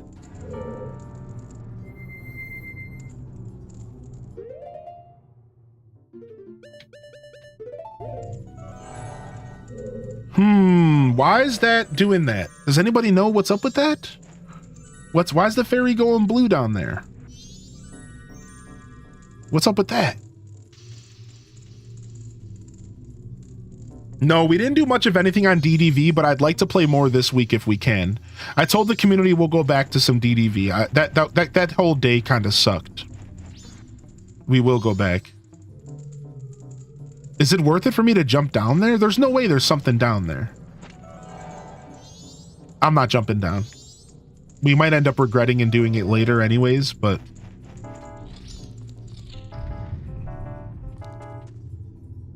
What's up, Tommy boy?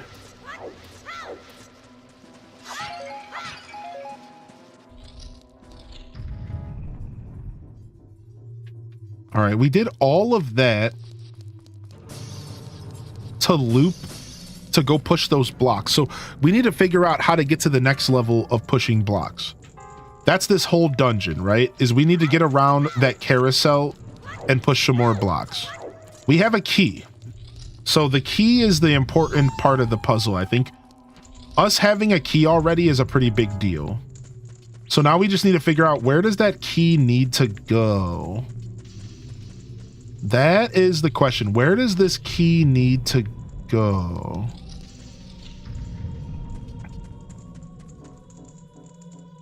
That door takes me over to green. Green door is dead weight.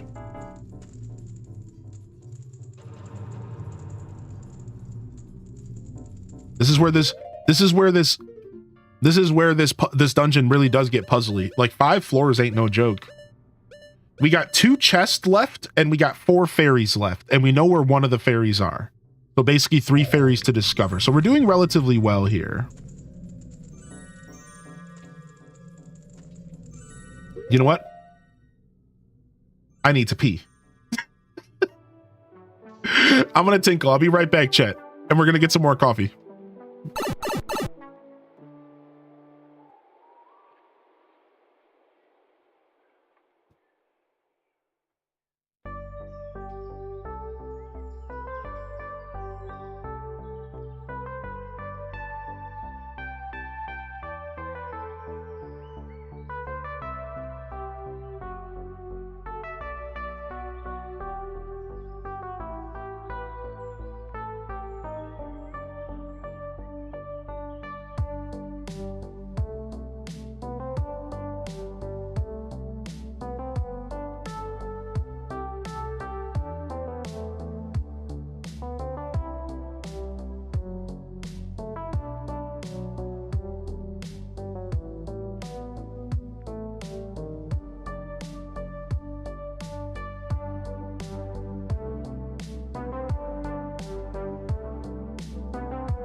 All right, I'm back.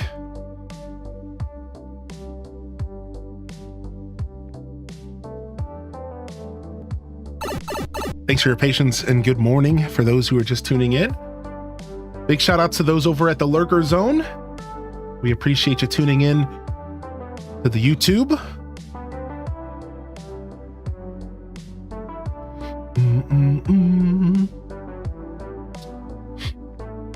And for those of you who tuned in to the Twitch here, good morning and welcome to the Twitch channel. How you feeling today? How you feeling, Tommy boy? Thanks for popping in, dude.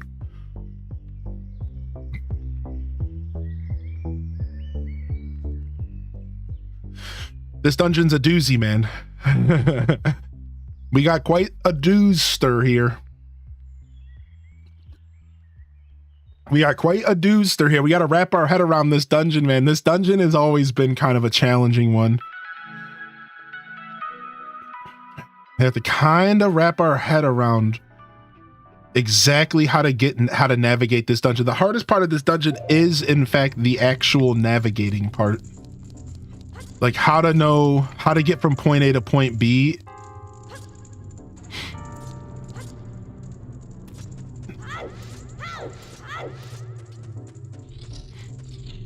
Okay. And then there's this button here, but I don't remember what this button does. We're about to find out together.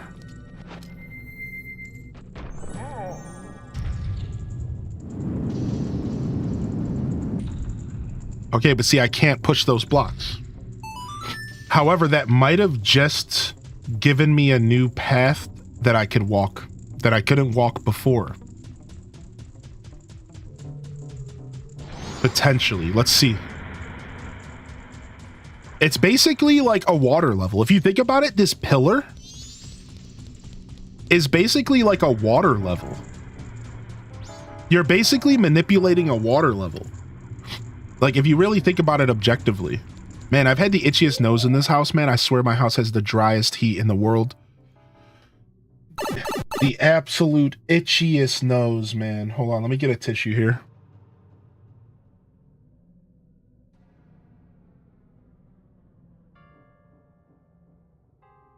Yo, good morning, text.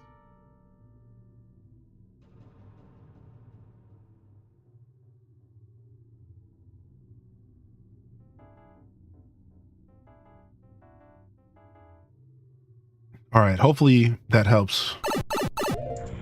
I hate itching my nose all day. All right. So we need to get back up to the top floor because we need to push these ice blocks again. 100%. We need to push these ice blocks again. Like, I understand what we're attempting to do here. So let's go back in here and let's push the button. Let's raise it back up.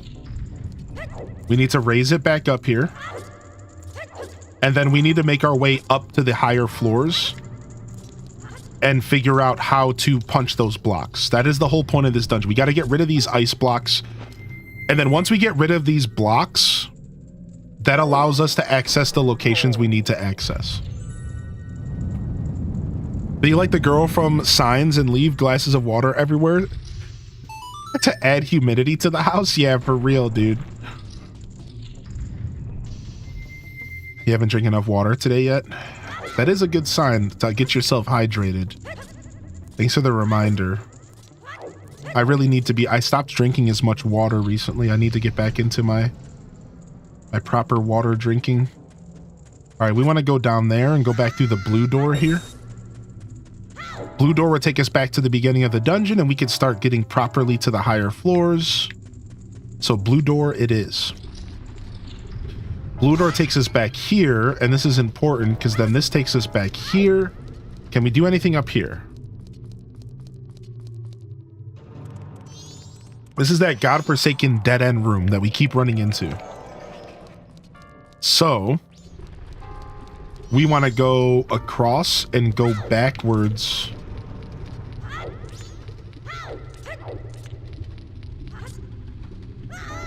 Nice. I didn't think that was going to work.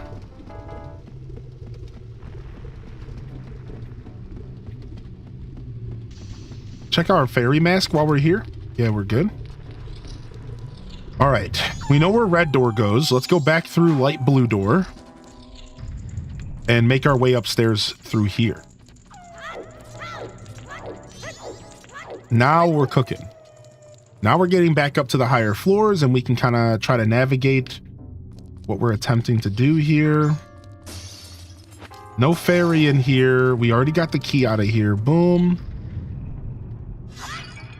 All right, we need to figure out how to get to the higher floors. We're still not high enough in the dungeon.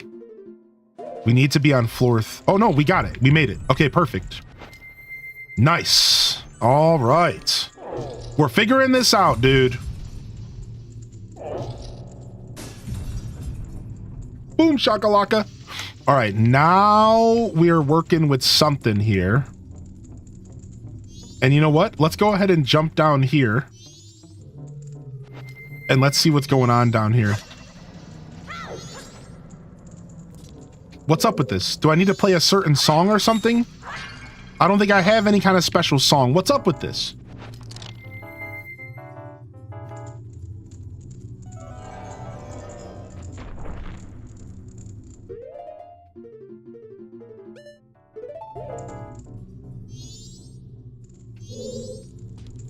Yo, what's up, Black Diamond? I don't remember what I do here. What is this? Why does this blue fairy keep coming up here? Is this a troll, dude?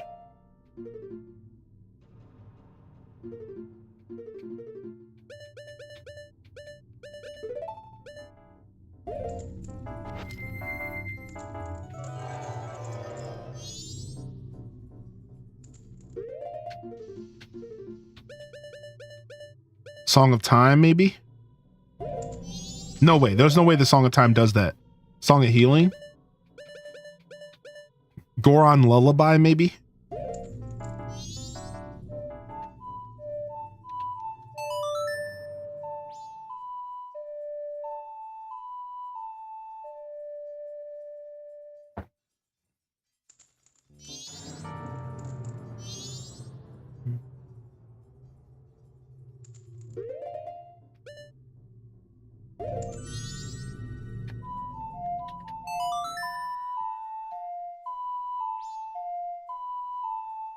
Do. Yeah, I'm not sure what this blue thing is right now. I don't think that we need to know what that is right now, though. Like, I don't think we're hurting to know what that is right now. Like, I think we're okay. I don't think we're quite stumped yet to where we need to be, like, racking our brain like that.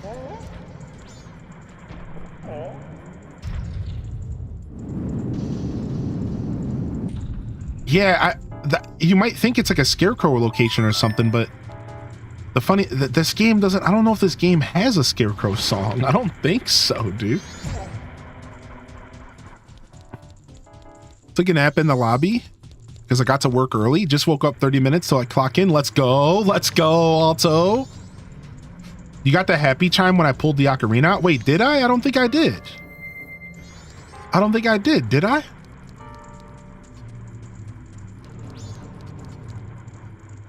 Maybe I did. Maybe I wasn't paying attention. All right. I think we want to press the switch and bring these pillars back up now. So let's go do that. Oop, did you talk to him? Yeah, I've talked to the scarecrow. He didn't give me anything.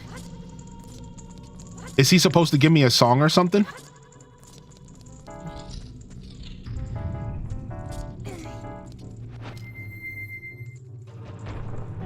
Oh, the scarecrow gives you a hint?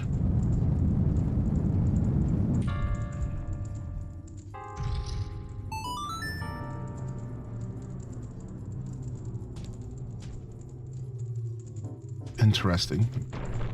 Oh, slow time song? Right. I am hip to that. Since I already knew the song, I could just play the song without talking to him. So that's what I did. So because I already knew the song, I could just play the song. Yeah, I did. I am hip to that slow time song. All right, so I don't know what just happened. Did I just mess up? Did I just reset my hard work? I don't know what's going on. I don't remember this dungeon that well. Did you hit the 100 limit highlights Oh yeah, I'm at 7,869 hours. I'm absolutely demolished by this update. Yeah, I'm destroyed. I have my work cut out for me, to say the least.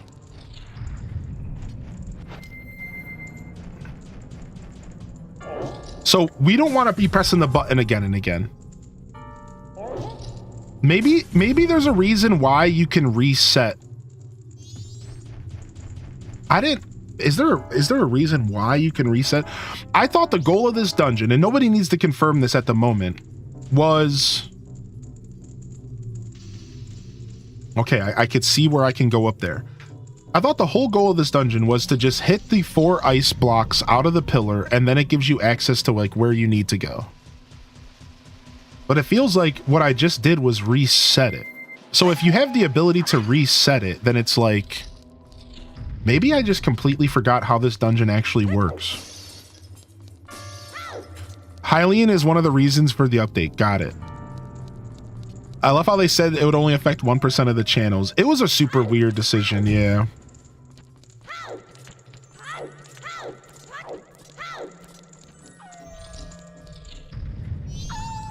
All right, where does this go? Let me just double check. Not where we want to go for now.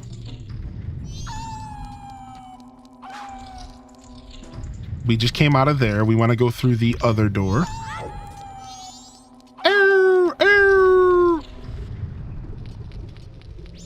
It's a saved resources. Yeah. You know, for me, it's not a conversation of like why they did it, because like that's their business and like I get it. The thing I don't like about it is the lack of time to properly prepare for all of it. That's where they... No, I misclicked. I pressed the wrong button. That's the part that like messes me up. If they were to just do this till the end of the year, which I think they're going to walk it back. I think there's a ton of people, especially when you have big names like Kit Boga, who are entering the comment section like, you just ruined 12 years of my content, thanks. I think they're going to walk it back, and I think they're going to put it to like the end of the year or something. Maybe I'm a little bit silly thinking this, but I think they might walk it back actually. And they might give us like till the end of the year. Because like it just doesn't make any sense. That's the only part that I'm like confused about. Is like, why are you only giving me 2 months to do this? This is weird, dude. I don't think they realize how many people stored a lot of content on Twitch. Like I just feel like it was an oversight. Like I feel like they sat down and said, oh, this won't be a big deal. And I think they're gonna realize really quick that everybody is actually gonna go, wait a second, this is a big deal. I think it was an honest oversight. So I just think I'm just convinced that they might walk it back and then give us more time. Because I'll tell you right now, the Twitch community is up in an outrage about it. They are not happy, dude. All right, I gotta figure out how to get back up again. That's the part that I'm confused about now. How do I get back up again here? I need to actually focus and pay attention because I'm gonna get lost. It's so hard to get back up in this dungeon. It's so easy to get confused. I'm gonna go over here. So, yo, Pokemon Day in 1 week. Yo, are we excited about Pokemon Day, dude? I'm gonna be watching Pokemon Day live on stream for sure. Even if we only go live for Pokemon Day. So next Thursday, I have some plans for the weekend. Next weekend, I'll be taking off like Thursday, Friday, Saturday. But because of the announcement of Pokemon Day, I will be streaming Pokemon Day, even if it is just a super short stream. I just need people to know, like, I will be here, even if it does end up being on the shorter side of a broadcast, so I can get back to my plans for the day. We'll still be here, and that's what matters. Pokemon Day is February 27th, and the video is at 9 a.m. Eastern. Just what I told y'all, because they've done this before, and this is not our first rodeo. So 9 a.m. Eastern. Right. So we have to pull it down, right? We wasted a lot of time. I'm starting to get a little nervous. This game gets you nervous. Once you spend a lot of time being stuck, this game starts getting you nervous, like you're gonna fail. So we have to bring it down, and then we have to go and then bring it back up one time, and I think we're good. Right. So now we bring it down. So this allows us to walk around, and then we bring it back up one more time, and I think we're good. So we made a mistake somewhere, and that's fine, but I think we're okay here. Could have gone on vacation for a week with that cost, but everything is done. Ain't that the truth, man? It's the same here. Oh yeah, we'll be fine. It's just a feeling of anxiety that this game gives you, right? That's mostly what I was commenting on. Like, this game just naturally gives you a ton of anxiety. This game just naturally gives you a ton of anxiety about, like, if you're doing the right thing or not. And, like, sorry, I misspoke. This game just gives you a ton of anxiety on the idea that, like, you have this limited time. So, like, specifically when you're in a dungeon, you really feel that anxiety, that anxious feeling. That's the feeling that people don't like with this game. I keep going up to this dead end, dude.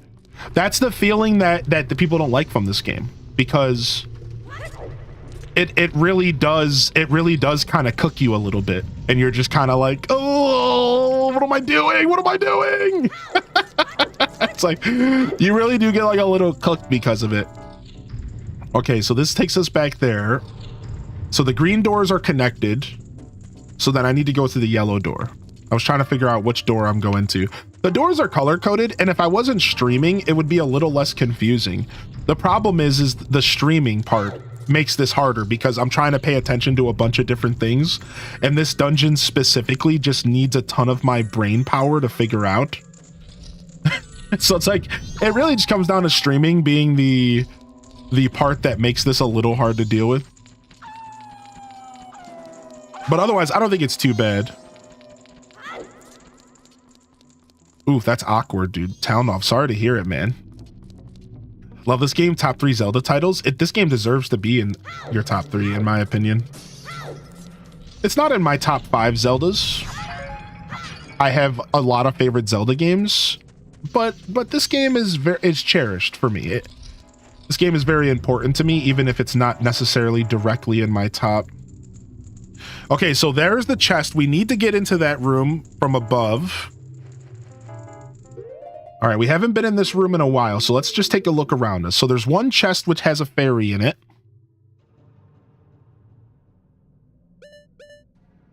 There's the room we haven't gone to yet. And there is our boss key right there. So we have to raise the pillars to get to the boss key. And we want to be on the 3rd floor here with these pillars raised so that we can walk across. Okay. Now I have the key. Oh, I have the key. Okay, we're good. We're actually doing the right thing. Once we go up to this room, I think we have a key that will take us up. Now here's the challenge. Not falling off of this.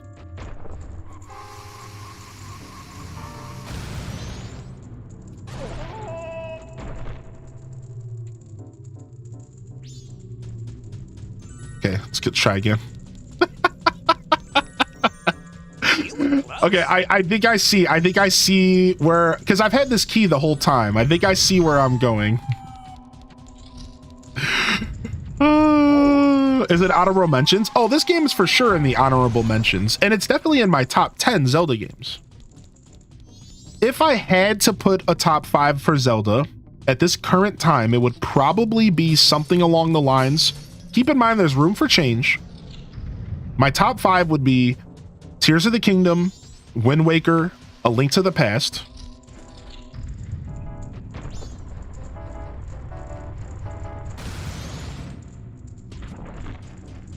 Ocarina of Time, Link's Awakening.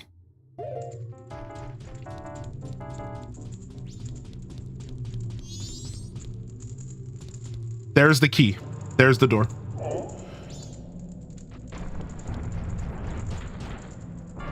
From there, top 10.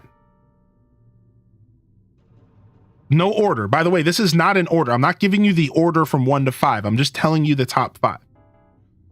The top 10 would include Majora's Mask, Twilight Princess.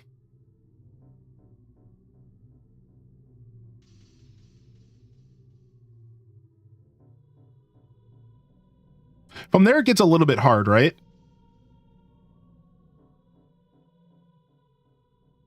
I mean, really not. I guess it's like Breath of the Wild, Oracles of Ages and Seasons, which I say is one game, and A Link Between Worlds. That's probably my top 10.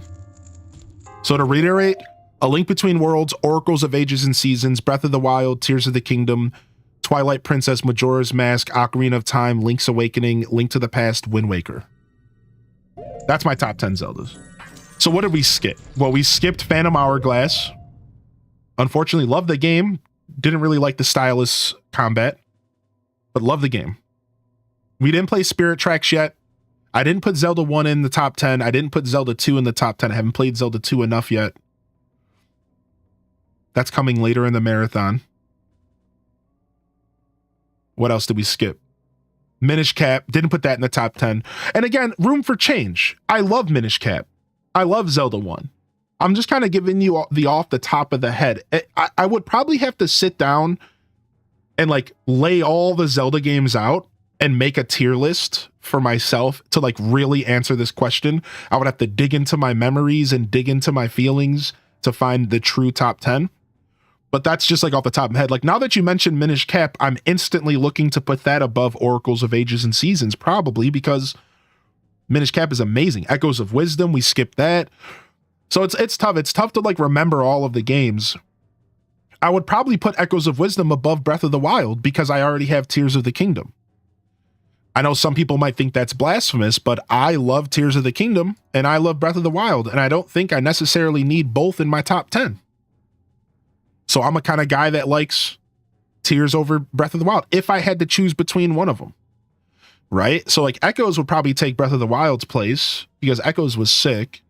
Skyward Sword, I didn't bring that one up, but it's like those freaking imprisoned fights pretty much just ruined Skyward Sword for me as much as I love it. I don't think Skyward Sword will ever be in my top 10 because of those imprisoned fights. Like, and again, I love Skyward Sword, man, but those imprisoned fights are terrible, dude. I just saw a fan-made wish list where the Switch 2 gets a kind of sick attachment that snaps into the charging port, a second screen, and a camera. I just saw that as well, Cozy. If you want to share a link, we can share it with the class. I feel that so strongly. Yeah, seriously, you take out the third. Literally, all I ask is the third in prison fight to be removed, or the first.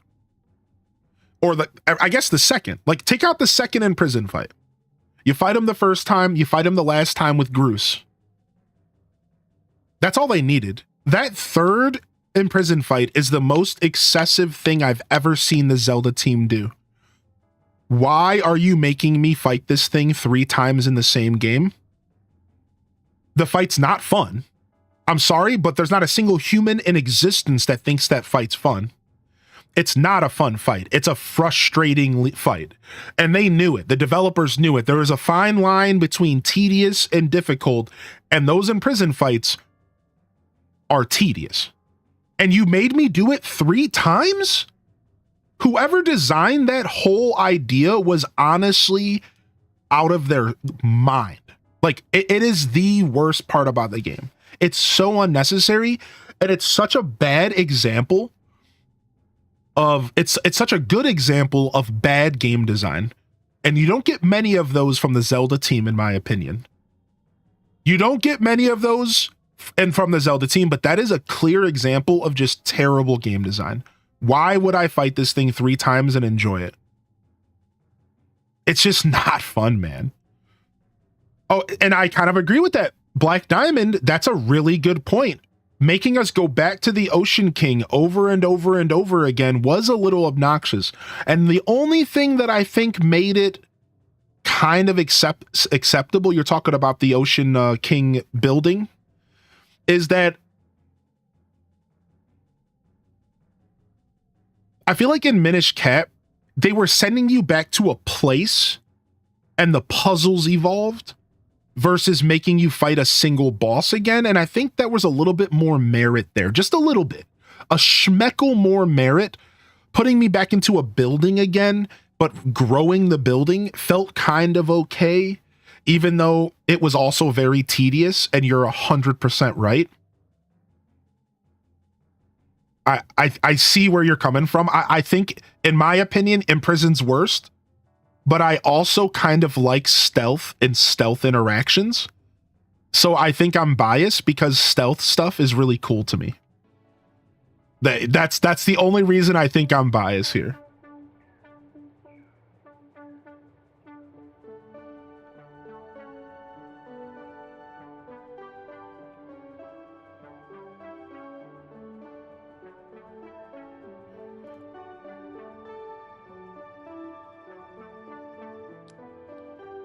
Okay, here's the video that we're talking about here. Take a look at this. Take a look at this. So this was this is not real. This is a imaginative product for the Switch 2, all right? I just want to make it clear for those watching who weren't listening. That's okay. This is an imaginative product. This is not real. But how sick would this be? Take a look at this.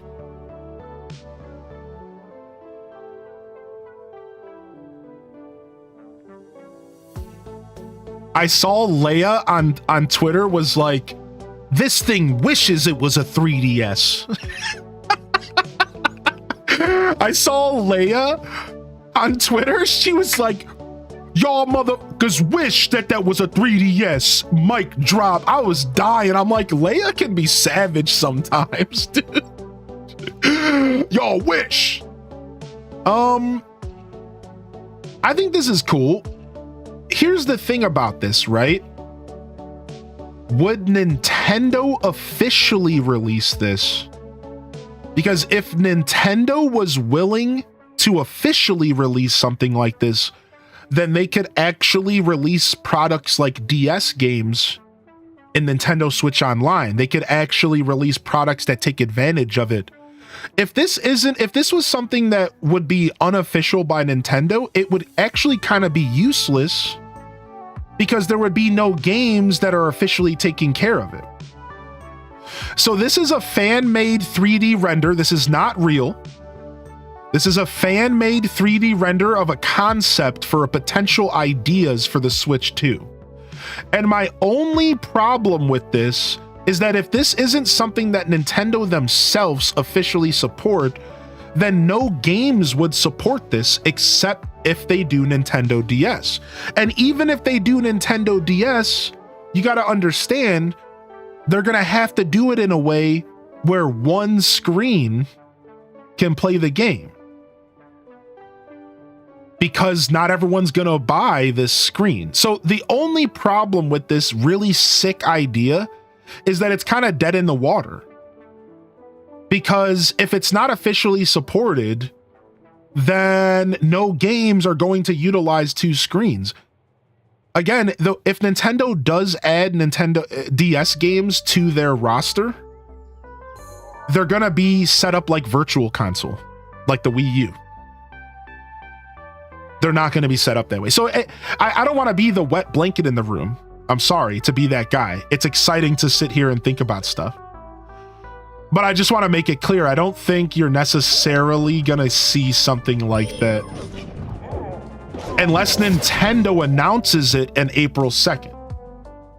Now, if Nintendo on April 2nd announces something like that, then maybe we're in for a treat, right?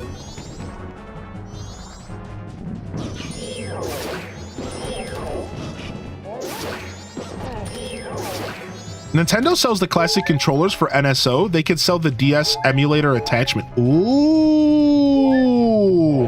Now we're thinking out of the box. So Constantine here in the Twitch chat says, but what if this was sold as an official side product specifically for the Nintendo DS, the same way that they sold the controllers? Now, that might be a little bit of an expensive side product, but it would, like, it would maybe be that's a different conversation. That's an interesting conversation, in fact. That's pretty cool. See, now I have more hope than I did originally. Now I have more faith.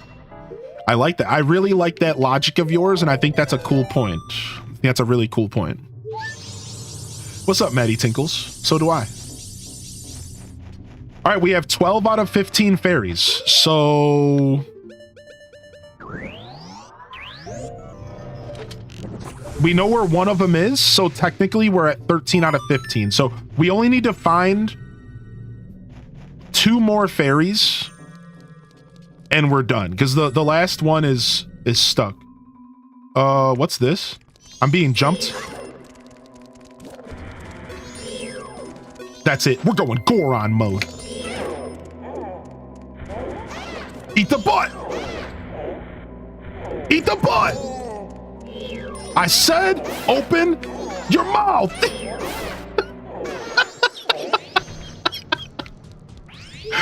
Okay, we need one more fairy. Oh, okay, we're done. We're done hunting fairies. Hey! We're done hunting fairies. We know where the last one is. It's hidden in the wall in the main chamber. And we're just gonna have to, like, jump and grab it, and it's just going to be annoying because it's going to make us have to walk through the whole dungeon. So we'll probably get that fairy at the end of the dungeon, like when we're leaving. We'll go back in and grab it because it'll just be easier that way. So no, this is the official, this is the 64 version. Frick, we needed to raise the tower. We needed to raise the tower. All right, this is a chance for us to maybe go get that fairy, because we needed to raise the tower. All right, let's go raise the tower. Nice, got the fairy. GG's. Well, at least we got something for going up there. Now we have to go raise the tower and figure out how to get back. Figure out how to get back to this area again.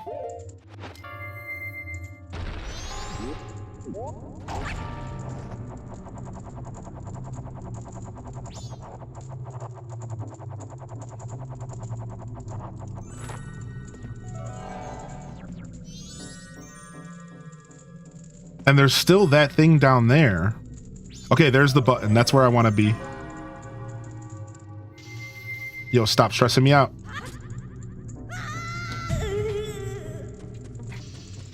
All right, it's almost the second day. Yo, what's up, Pete? How you doing, baby? Yo, Dude Supreme. Welcome in. Oh, good to see you back in here, Pete. Thank you so much for tuning in today, everyone. I'm feeling a lot better than yesterday, man. I'll be honest, I'm a little stressed, but a little stress won't necessarily hurt you. Just got to keep it in check and take a deep breath. I'll be practicing a lot of proper meditative practices.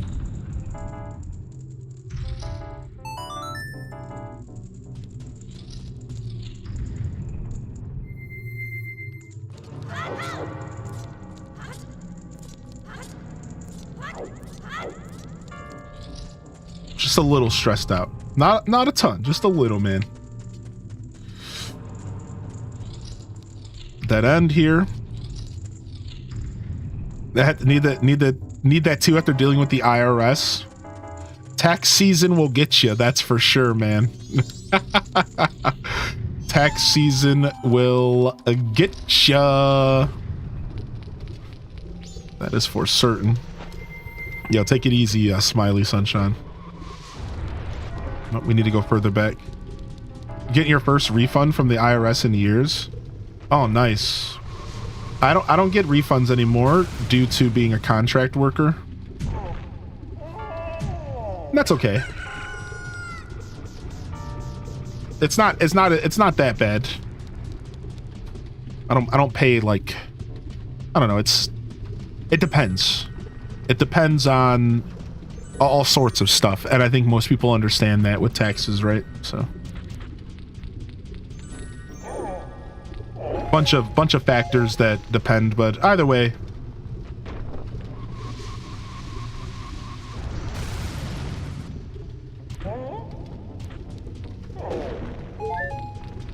I will say that having to pay taxes as an independent has got me to pay more attention to my money.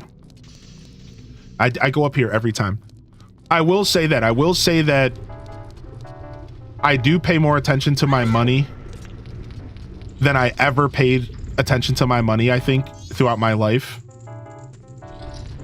Okay, I thought I had to go this way, but I was wrong because of the taxes stuff. So I will say, like, the way that I pay taxes now was actually in the end a pretty positive thing for my life. Now I pay more attention, I save more naturally because I have to save throughout the year for tax season. And it honestly is a pretty big difference. This Goron is on X Games mode. What's up, Maddie sends you? It's for sure X Games, dude. Yo, what's up, Kapow, baby? Yo, congrats on the refund, though, Tweet. Sounds well earned. Sounds well. What's up, Burrito Salad? If Skyward Sword didn't have the imprison fights, then it might have straight up been my favorite Zelda game ever. Love the game, hate the imprison fights. Okay, here we go.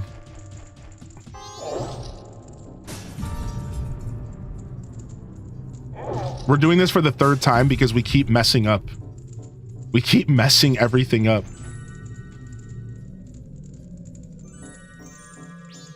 Okay. In theory, we just have to do that one more time, right? One more time. Let's go back. Now I need to get to the green door across the room over there. So I need to get through that door. So let's go make that happen.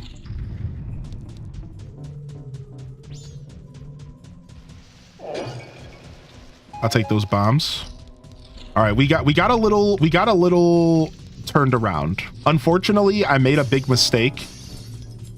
And that mistake caused me to have to do some stuff again, which is suck. I don't know. I don't feel like I should be going this far back. Unfortunately, this dungeon has me a little stumped at the moment. Just a little bit. It's a healthy amount of stump. It's a healthy amount.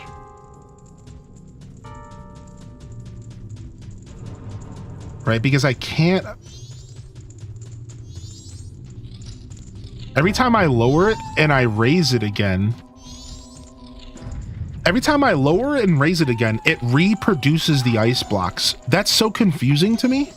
And I don't remember this dungeon being that confusing, but I probably should think a little harder because I got stumped a couple times in this game.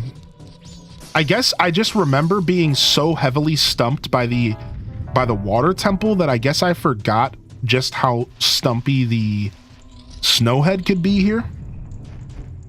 I guess that's really what happened, is I kind of just forgot how stumpy snowhead could really be.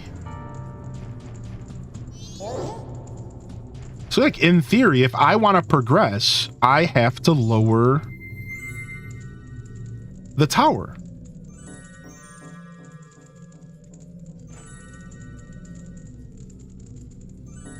Because I need to be able to get over there.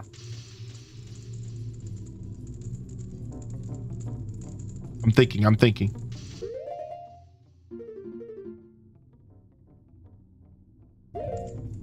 Okay, that's the east door.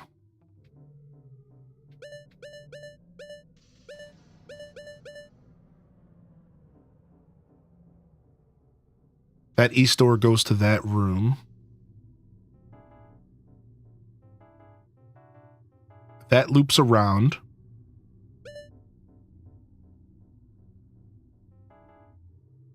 That's a dead end.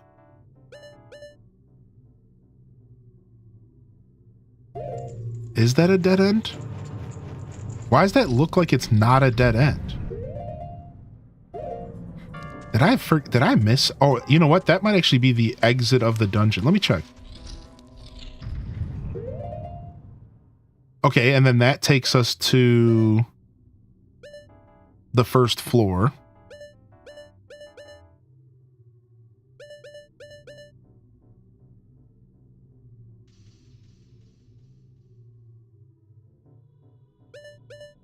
Yo, what's up, Killicams?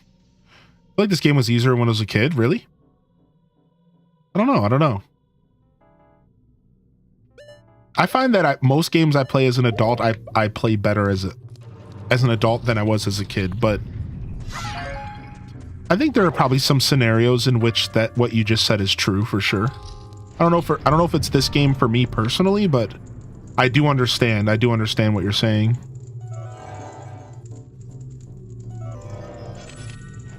Okay. Yeah, if I understand this dungeon,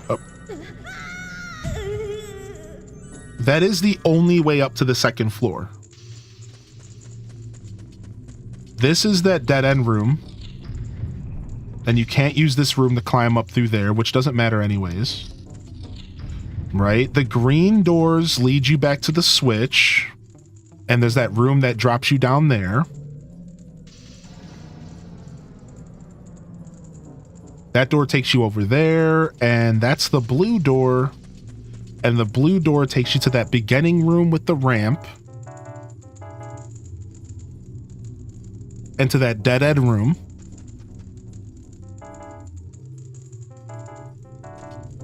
This takes us to the main room as well. Okay, we're gonna press the button again.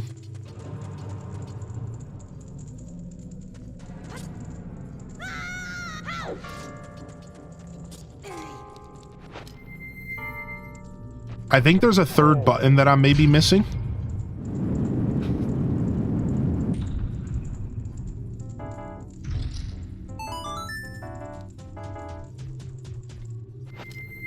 Do-do-do. Do-do-do. Do-do-do. Do-do-do. All right, let me go up here.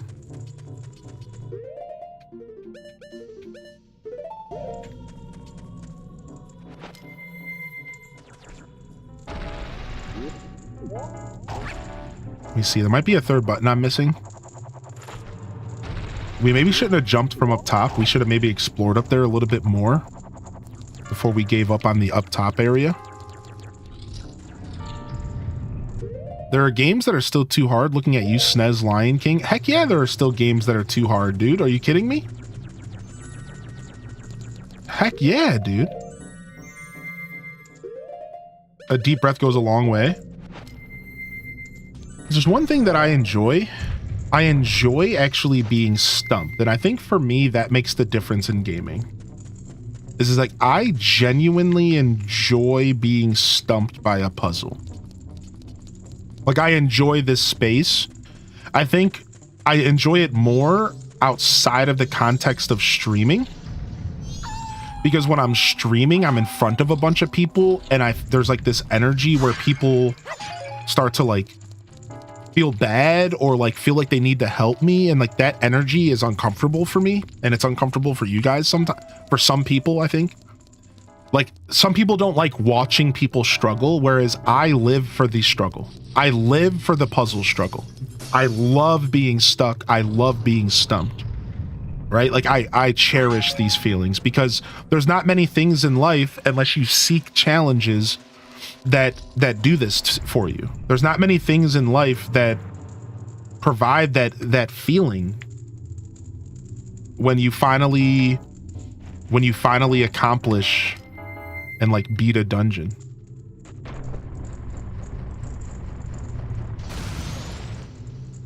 Unless you're actively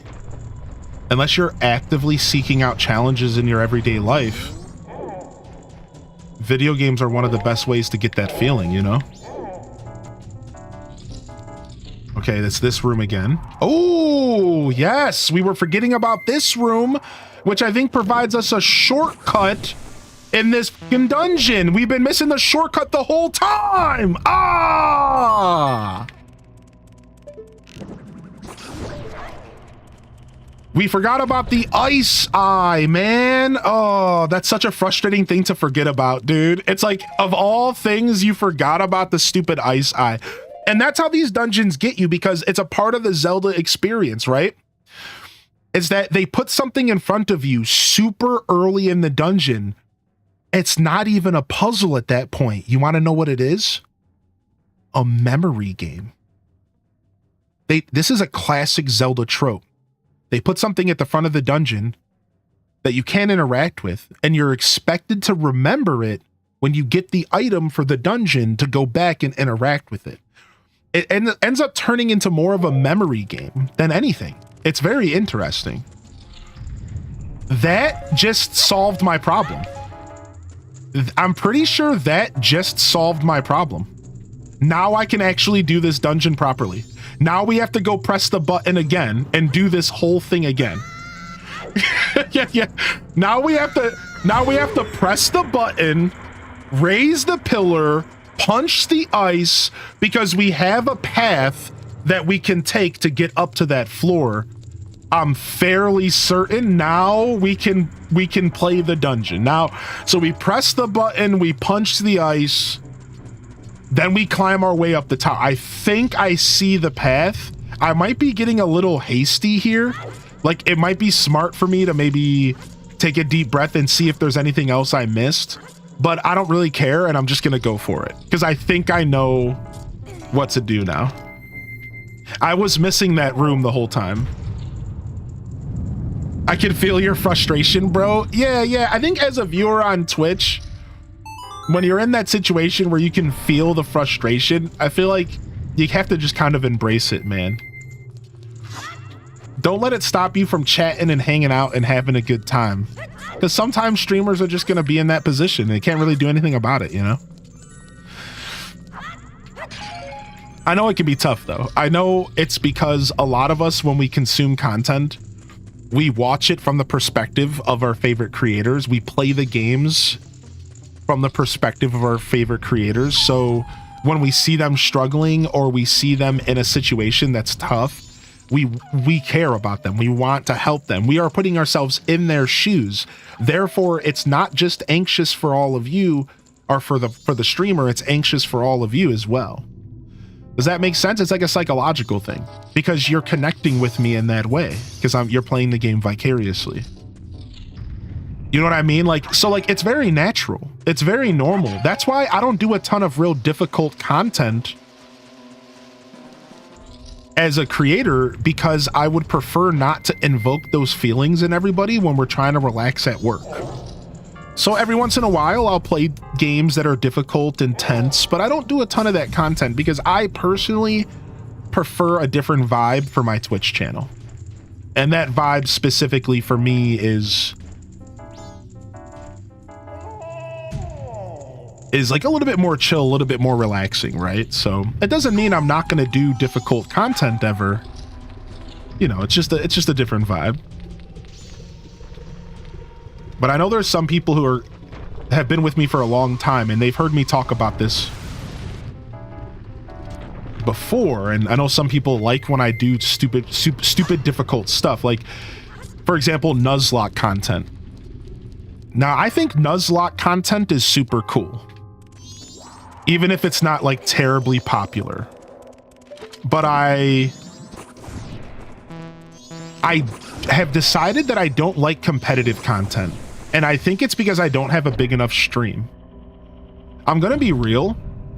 Anytime I do competitive like PvP, specifically with Pokemon or Pokemon cards, I realize like I don't really like that content, man. I really don't. I don't think you guys are gonna see much of that ever, because it's hard for people to follow and it's hard for people to enjoy watching. And then you want to know what ends up happening? I end up getting one viewer Andied. I end up getting these people who come into my chat and it's only them talking to me. And they're just basically trying to tell me how to play the game, because competitive environments breed know-it-alls. Frick. Nice, failed. So I noticed, like, when the last time I played TCG Pocket, I was trying to do some like PvP matches, and my whole chat went quiet, and the only person talking was some stranger who wasn't even following me, and he was just basically trying to tell me how to play the game. Oh, you should use this card, bro. Oh, what about this card? You don't even know what you're doing, bro.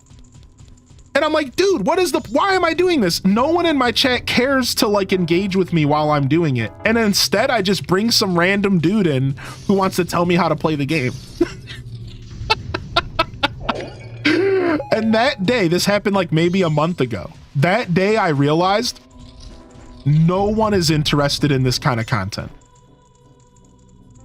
I'm like, no one, dude. No one. I went the wrong way.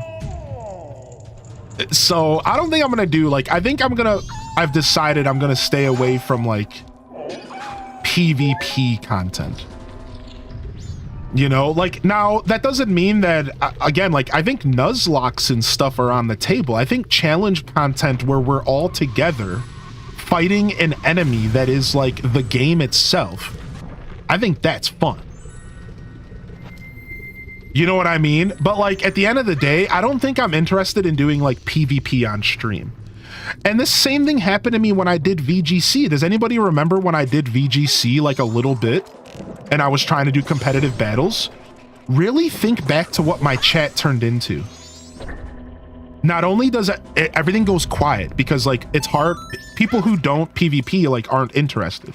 Secondly, it was just like 5 people that have never been in my channel before telling me I was doing the wrong thing the whole time. Just like, oh, what are you doing, nerd? And I'm just like, dude, like, whatever, man.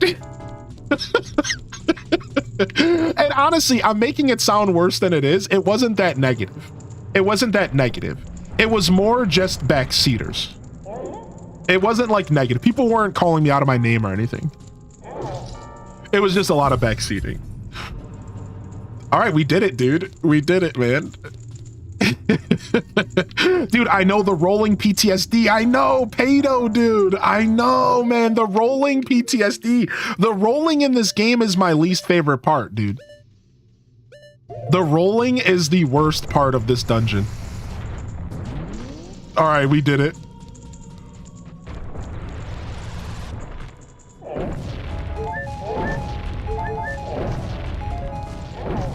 Dude, we made progress, chat. We made progress, dude. We've never been here before. Okay, we don't have access to the boss's key yet. We're going to get that right now.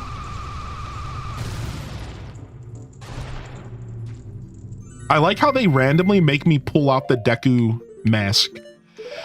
I think that's good game design. And you want to know why? Because I think that when a game is not, I think this is what makes Zelda games so special. I personally really appreciate it when Zelda games take the time to implement old dungeon items. Because I think it creates an organic experience where you feel like the stuff you got in the previous dungeons mattered. I like that feeling. I like that feeling of like real progression where you're kind of forced to use those different items. Give me just a second. I'm just dealing with some bogeys real quick. I don't want you guys to see me picking in my nose.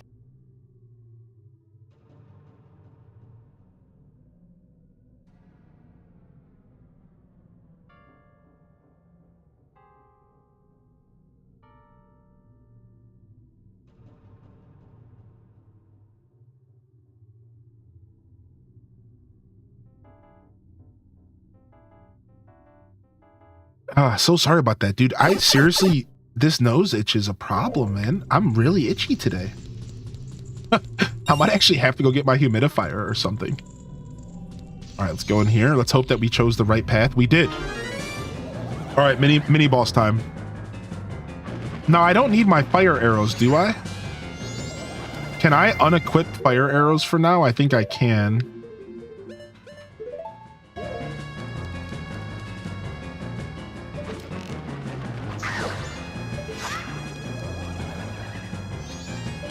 Wow, using the minimap is such a cheat code. Using the minimap is such a cheat code, dude. It's such a cheat code, man. Watch, look at the minimap under chat if you can. You can just see where he is. There's a little red dot, and I can literally just follow the red dot.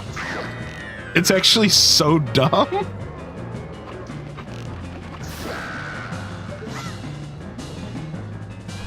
GG's, man. I don't think that was intended, but we just shredded him, so whatever. Intentions aside. This morning, a guide was shared directly to Twitch partners from Twitch on how to use third-party services to address this. I'm making it available to everyone. I've sent you a DM, boss. It seems to simplify the process a lot. Interesting. Just noticed that, but I've noticed that before. Yeah, isn't that crazy, dude? See what this is all about. How to download stuff in bulk. So this is going to require me to get my... This is still going to require me to get my external drive. So again, I've identified last night that I have so many streams that are above 12 hours that I can't just take the lazy route, and I can't just take the lazy route. I can't just transfer everything over to YouTube because I have too many streams that are above 12 hours. We've done a lot of long streams. So I not unfortunately, but I frustratingly have to just download most of my content to a hard drive and then work with it from there. But I'm going to be able to transfer a ton of content to YouTube. Like, for example, I started recently cutting my highlights into smaller chunks because I started developing that foresight. But like, for example, the Tears of the Kingdom playthrough has multiple 12-hour streams that I wanted to preserve them in their full essence. You know what I mean? Like, I can't even be mad at Past Me because if I had the options to highlight the full stream so that somebody could sit down and just watch, throw the whole thing on, like, I feel like that was magical. And I'm kind of being like a little punished now for it. And it's like, but just a little bit, we have a lot of playthroughs that are under that 12-hour mark, and we can transfer that to YouTube. So most of our stuff is just transferable for sure. I'm going to read this message real quick that Daz has sent as just like a nice little breather since we've been doing dungeoning the whole time.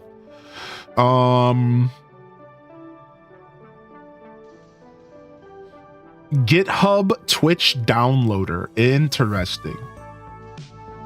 A step-by-step guide to mass download your stuff. I wish they would tell us what the file sizes were of the videos before you click the download button.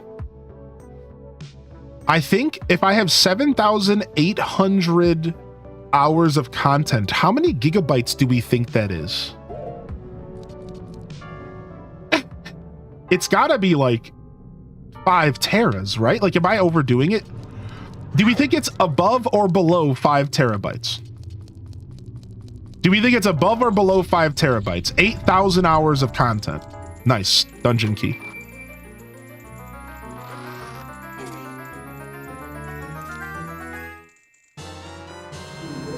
Sick. Above? It's for sure above. So I need to get multiple externals, right? Because, like, what am I going to do? I can't afford... I think there are 10 terabyte externals out there, but aren't they like super dummy expensive?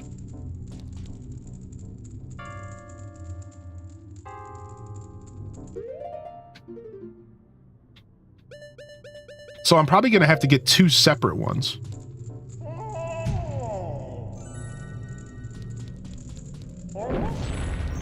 I'm going to guess above.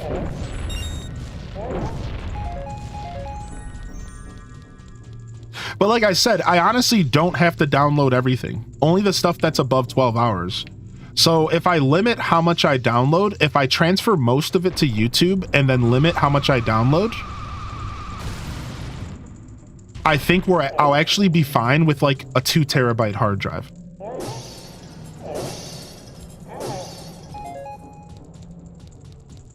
It may be more cost effective to download regular hard drives. Yeah, maybe. I use Adobe Photoshop, but I also have started teaching myself DaVinci Resolve because it's obviously a really good play since it's free, and I spend a lot of money on Adobe. So to answer that question, I did miss that question. Yo, good morning, Happy Snow Joe. Yeah, we can save. Good morning, Happy Snow Joe. Good to see you today. I can do some quick math test. Yeah, no worries, dude. I might actually reach out to you about this and see if I can get some advice on a hard drive. Somebody sent me a message already. I just want to say thank you. Everyone is being so supportive about this stuff. Thank you so much, everyone, for supporting me and understanding that this could be a little frustrating and listening to me go on about it. I'm really going to try to not sit here and talk about this for the next couple weeks. Today, it just happened yesterday. I'm just talking about it today. I'm just getting it out of my system. I'll be handling all that stuff in the back end, and everything's going to be fine. At the end of the day, I'm going to be fine because I get enough support that I can afford to get the technology required to preserve my content. And truthfully, my heart goes out to people who don't have that luxury, who don't understand technology, and who don't have a supportive circle of people to help them get through this pretty awkward moment in our Twitch journey. That's why I think I am going to sit down and do a meeting. And I'm going to try to sit down and help anybody who needs help in my streaming space. So just a quick shout out. If y'all are a streamer or if you're a content creator, if we have a whole separate Discord called the Hyrule Gaming Group. It's my creative collective, AKA my stream team. And I'm going to call a meeting and I'm going to sit down with everybody, answer questions, share information like Dazza just shared me, and help everyone get through this together.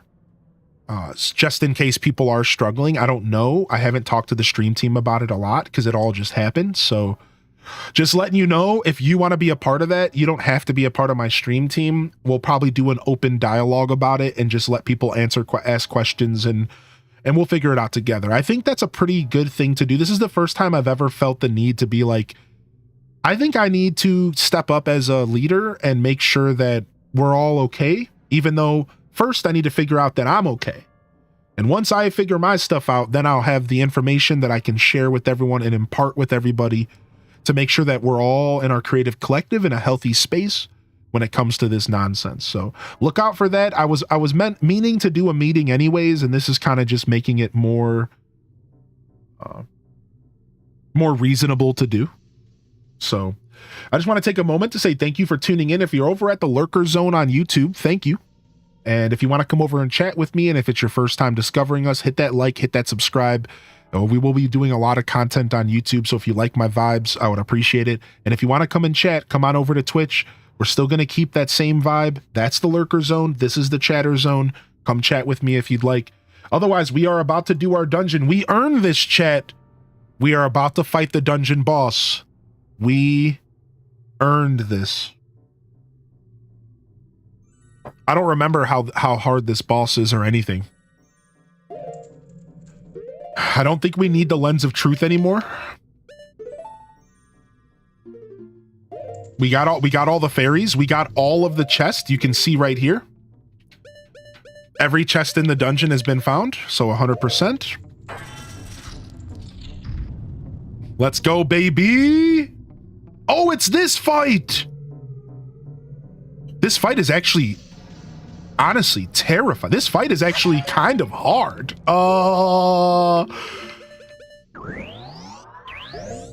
Yo, what's up, Ika? Thanks for popping in, dude.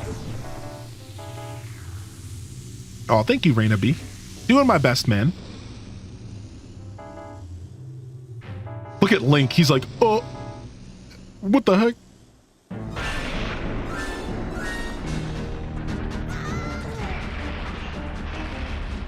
Let's go!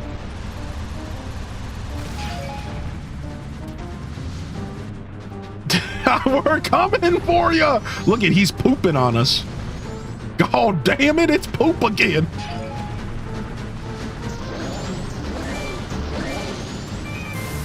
Gotta dodge those lightning bolts. Dude's just dropping trowel right in front of us. Like, dude, come on, man.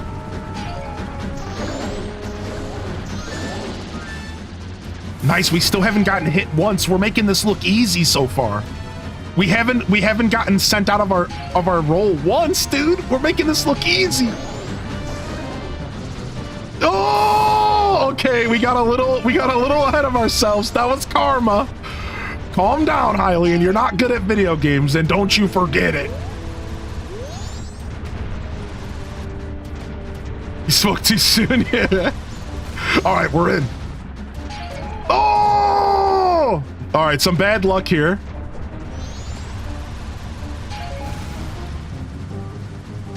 Oh, I gotta use my forefinger to move the camera. This is ridiculous. This fight is not good for free camera. I'm not gonna lie. Free camera in this fight doesn't quite make sense. Get him! Okay, that was just a chance for me to fix my camera. Free camera in this fight doesn't make a ton of sense. I'm not gonna lie, dude.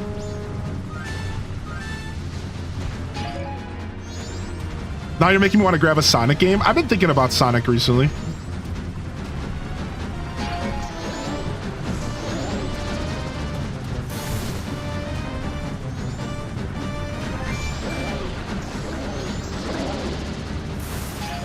Okay, this fight starts to get weird now.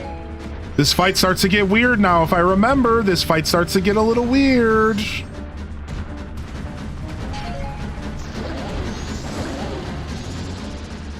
If I remember correctly, this fight starts to get a little weird towards the end.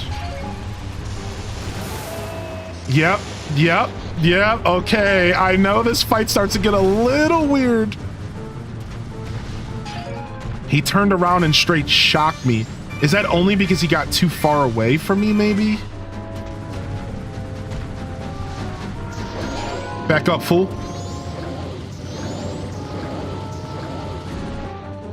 Yeah! Dude, I was gonna try to booty bounce him. I really wanted to booty bounce him so bad, dude.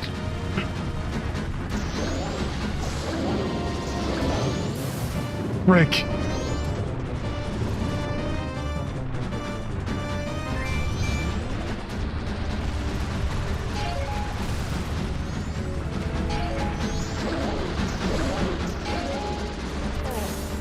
Oh, now he's dropping bombs? Dude, what is going on, dude? This whole place is coming down. Oh, we jumped over the spike. Got him.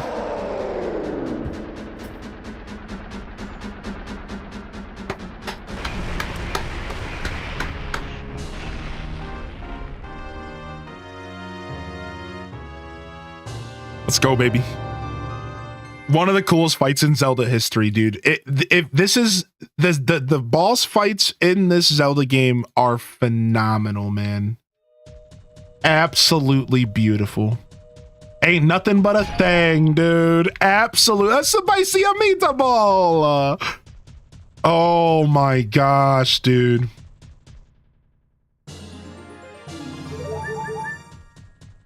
Let's go. You have just freed the innocent spirit that this dark mask had kept imprisoned within the body of the evil goat.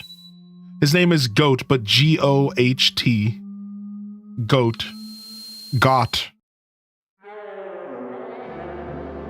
Oh, back to what I sound like when I first wake up, but I don't want to speak words to my girl because it's too early. So I'm just like,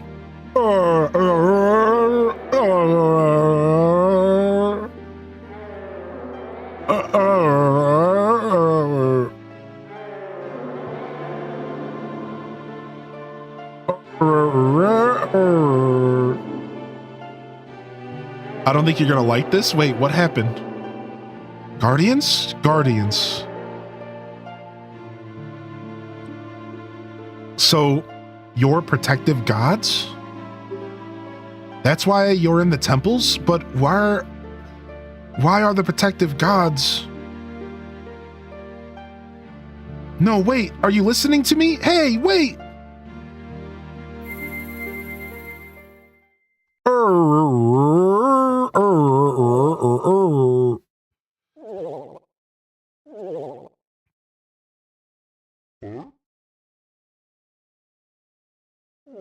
My controller's been stuck vibrating this whole time.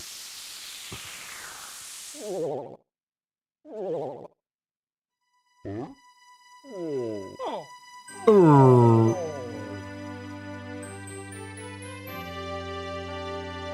19.5 terabytes. Yeah, I'm only gonna download the stuff that I can't transfer to YouTube. That's my plan. Yeah, that's terrible, dude. I'm just gonna transfer the stuff, everything to YouTube except for anything over 12 hours. That'll probably lower it to like 10 teras, 5. Oh, it's spring now. I forgot. It's spring now, baby. Oh, that we can go to the forge. All right, let's go to the Great Fairy. Where's the Great Fairy at? Isn't the Great Fairy in like the back of the dungeon or something? Is that the Great Fairy? Where's the Great Fairy at, Chad? Do you guys remember? We gotta go drop off these fairies. It's under the temple. That's what I thought. We gotta go drop off these fairies before we do anything else and get our new power. Wait, we can just teleport to Snowhead. Hold on a second. All right, second dungeon complete, and we're only at 2 p.m. in the second day. We did a good job.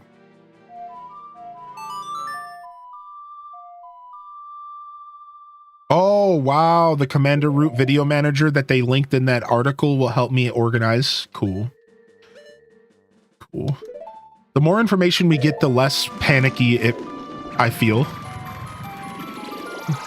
If I wasn't so tired last night, I actually wouldn't have slept. This was bothering me so much.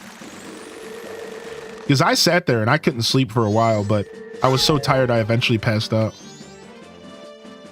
I don't remember if this guy does anything besides for sit there. What in the world have I been doing this whole time? Why am I sitting in a place like this?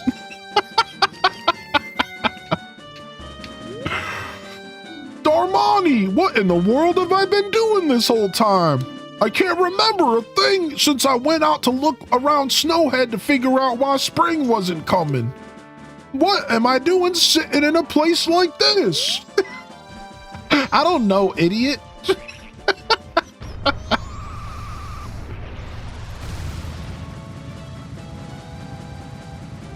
Why are we in Wisconsin? Wait, what happened? The old booty smack. The old 1-2. Yeah, eat them cheeks, son.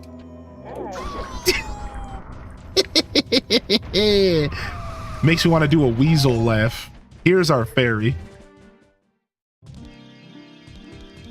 Oh yeah, Twitch is limiting our VOD storage. Like, so this has nothing to do with the past broadcast. It's the highlights.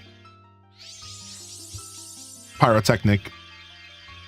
If you go into your VOD producer, it'll tell you what your count is at. Yeah, them big lips. You saw them big lips? Dude, what are you talking about? Those are that Nintendo was using my assets. They owe me money. Oh, wise young one, I am the great fairy of wisdom. Thank you for returning my broken and shattered body to normal.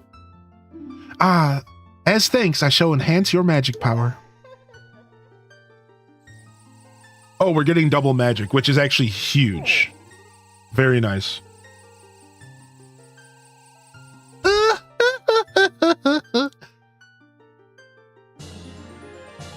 Wait, for a second there, did the Goron's eyes? Can somebody go back? Hold on a second. I can do this. I think I have time.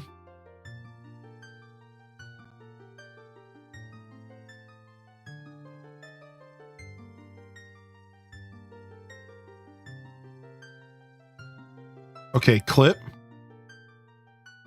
Hold on. I swear I just saw something crazy looking.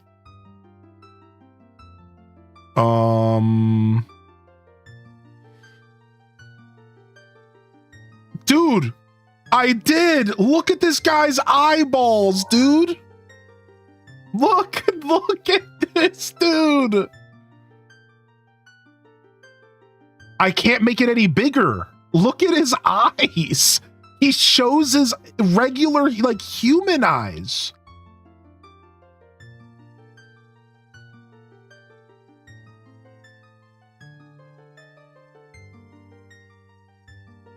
I've never seen a Goron with those types of eyes before. Look, dude. He does that a couple times during the fight when you get hit. Does he? Does he do that during the fight as well? I have never seen a Goron with little pupils for eyes. What the frick is this, dude? I've never seen this, man. What the heck?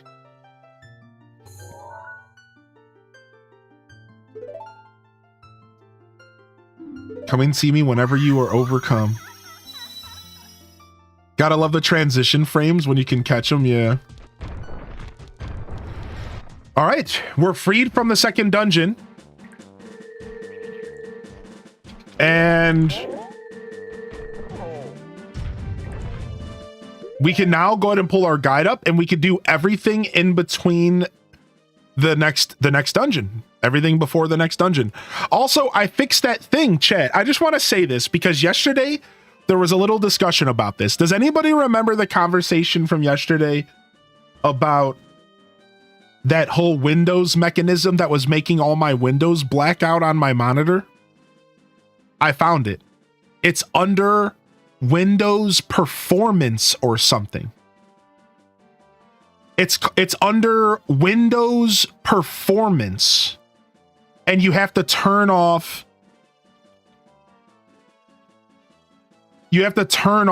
a certain setting. I just wanted to bring this up because chat yesterday was making me sound like I was crazy. They're like, "Oh, mine doesn't do that." And I'm like, "Listen, dude, like this isn't like a bug, right? It's called Enable Peak. It's called Enable Peak. You type in performance options and it lets you customize all the cool little animations that happen on your computer when you open up Windows and stuff. And there's one of them that's called peak, as in like HDES peaking around a corner. That was the thing I had to turn off. So listen, man, I just felt the need to defend myself and say I told you so.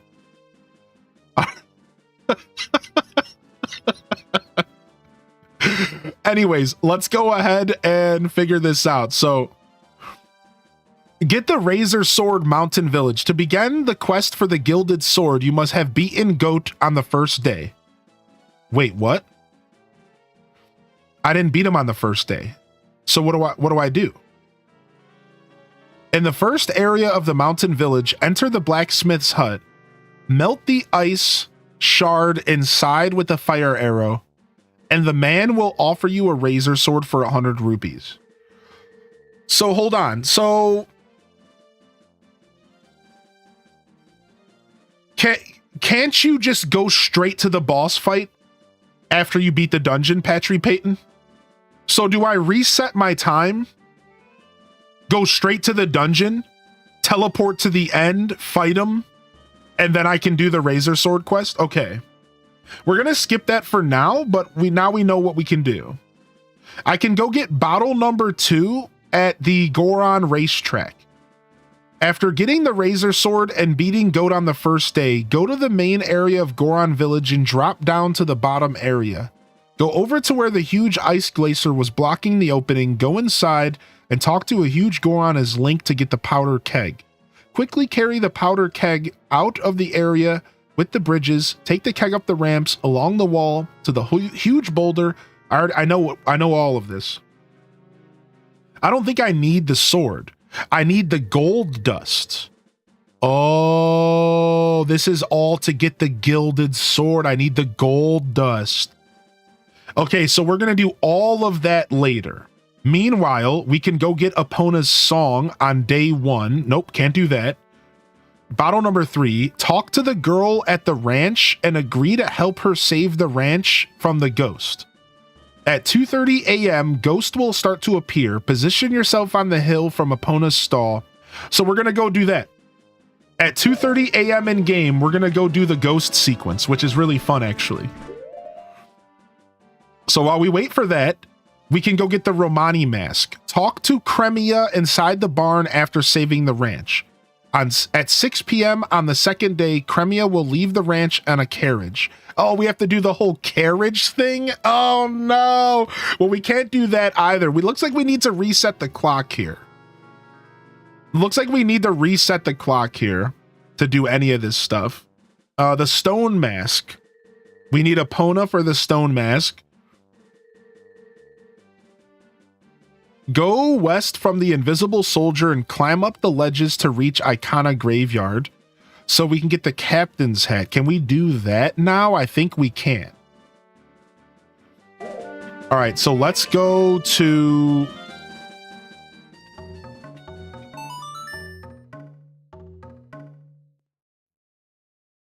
I guess we want to go west or east. I don't remember which direction is Icona. I think it's west. Because east is the bay. No, west is the bay, so we want to go east.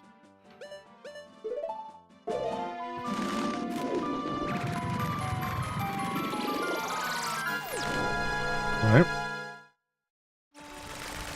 I know we can do some stuff before we reset. And I would prefer to do that stuff. Let me go ahead and drop off these 100 rupees while I'm here. Do do do do do do do do do do do do do do do. Bum bum bum bum bum bum bum bum bum bum bum. We'll go ahead and we'll get these silver rupees, and then we're gonna go ahead and bank our cash here because we need that 5,000 rupees in the deposit, and we just have to slowly work towards it.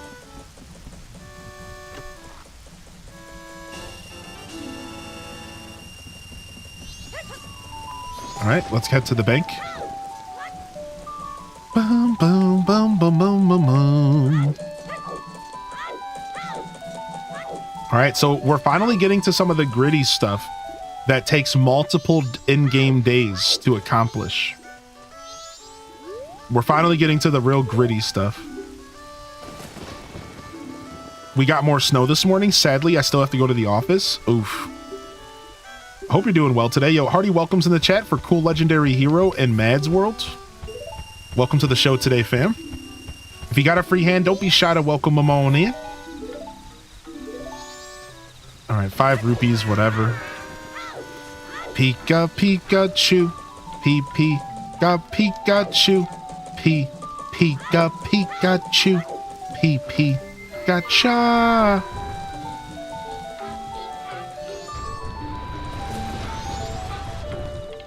All right. So we want to grab this. Oh, you know what? There's something we can do here. There's a bunch of holes. We can get a heart piece out here. We'll do that later. Let's just have some fun. We'll go do that later. We'll do any kind of cleanup later. We're gonna have a little bit of cleanup to do, and that's fine. Oh, so we need Epona to even get through here. So we have to get Epona to progress. We have to get Epona to progress. That's what I'm reading here. Yo, good to see you. Would it be Galileo crossing? Galileo. Yo, 48, John. It looks like we actually have to just reset. Like it's time for us to reset. We need to go get Epona. So this reset's gonna start with us going straight to fight that boss again. So let's go ahead and hit our reset. You were Shrek once? I was. Exclamation point roar in the chat. All right. We're going back to the dawn of the first day. Let's go. Okay, let's go. People po po, people po po, people po.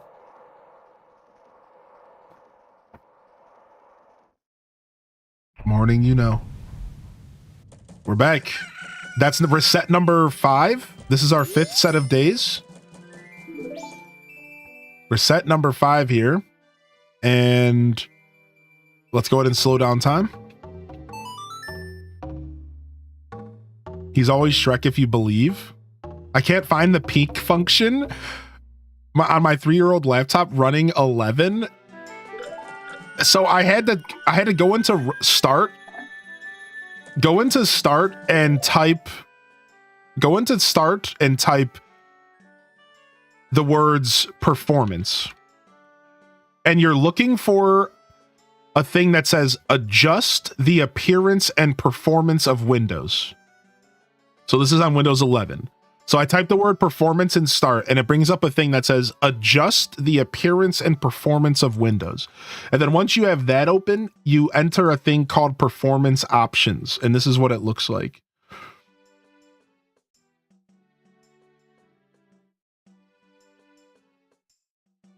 And then from here, you have all these options to like do cool stuff, like, but this will help your computer. Like if you have a low-end computer, you want to turn all this stuff off because you don't need all those fancy animations bogging your computer down. You can also just adjust for best performance, but this little option of peak here was messing everything up for me. I had to turn that off. Yo, what's up, Snowshoe? How you been, dude? All right, here we go. So we are at the reset, and now we need to teleport to Snowhead and go fight the boss again. It's so interesting that this is what I have to do. I just have to go fight the boss right away, right? Oh, thank you. Thank you, Scene. Thank you very much, Scene. Thank you.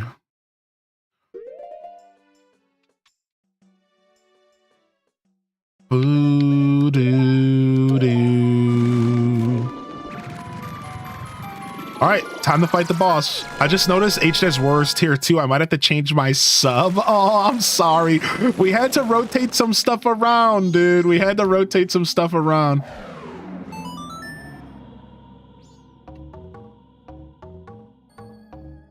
Oh, I messed up. Is it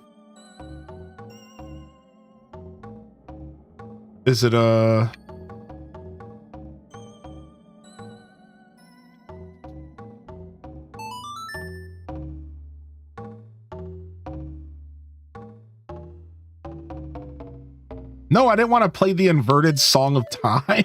What? A, right, left. Okay.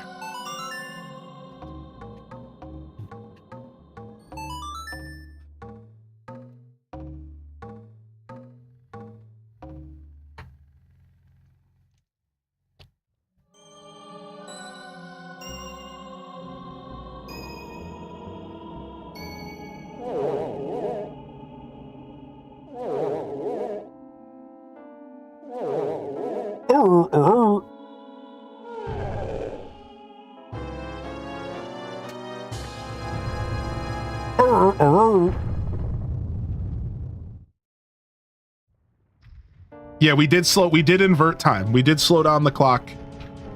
So we should be good there. We did slow down the clock here.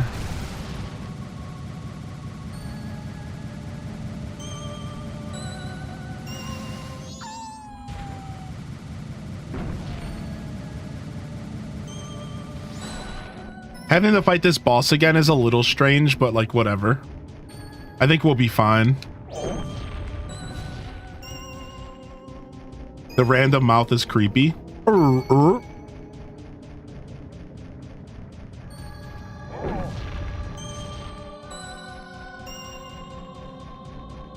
only say it's strange because we just fought him.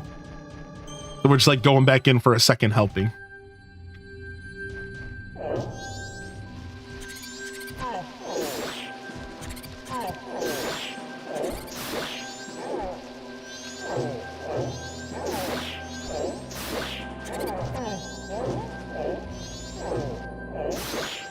Okay, I'm gonna go in here first and see if I can get some pots here. Give me some health back.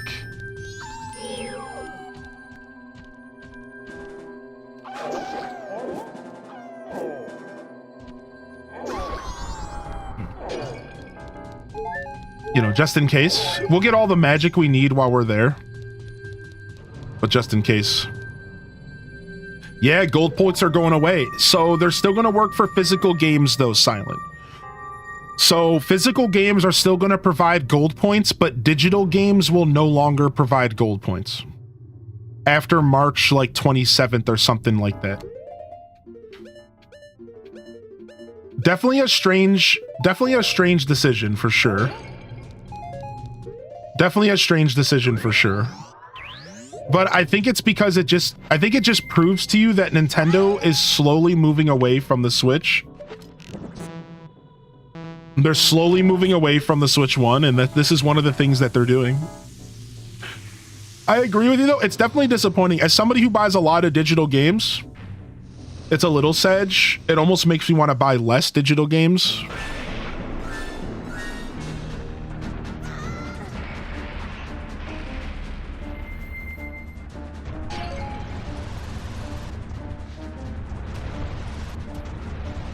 Which, to be fair, I should be buying less digital games anyways. So...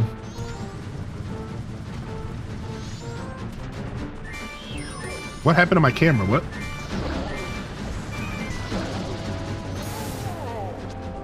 Yeah, here we go again.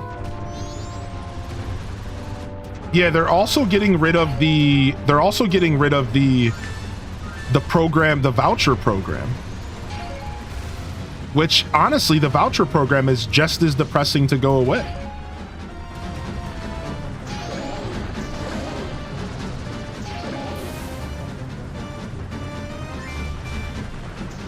I know I can't see, but I'm just going with it.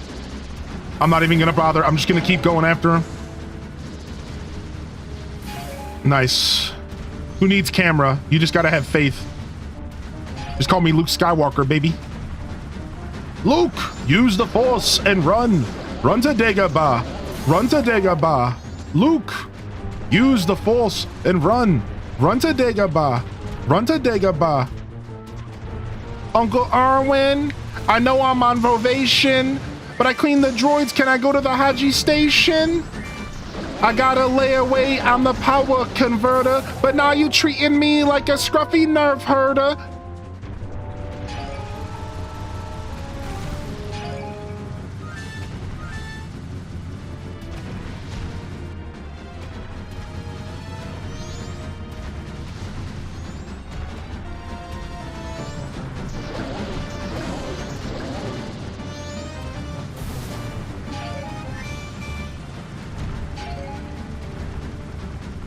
Aurora knows, dude. Aurora gets it.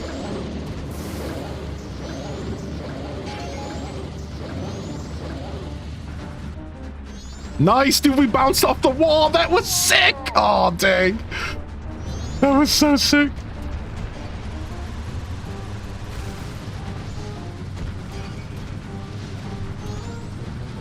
Yeah, exactly. Exactly, Dazabound. I agree with that statement about the gold points. But yeah, like I said, they'll still be there for physical games. So if this is what you needed to encourage you to buy physical games for the rest of the Switch's life, take it as encouragement and just buy physical games for now. If you needed some encouragement, if you ever needed encouragement to stop buying digital, for at least for now, I would say this is your wake-up call in that sense. Just do it, because the gold points are worth it. The gold points are worth you switching to physical if you can do that. Because those gold points are just straight cash in your pocket. You know what I mean? Like, I think that's the wake-up call. I think that's mad worth it. So...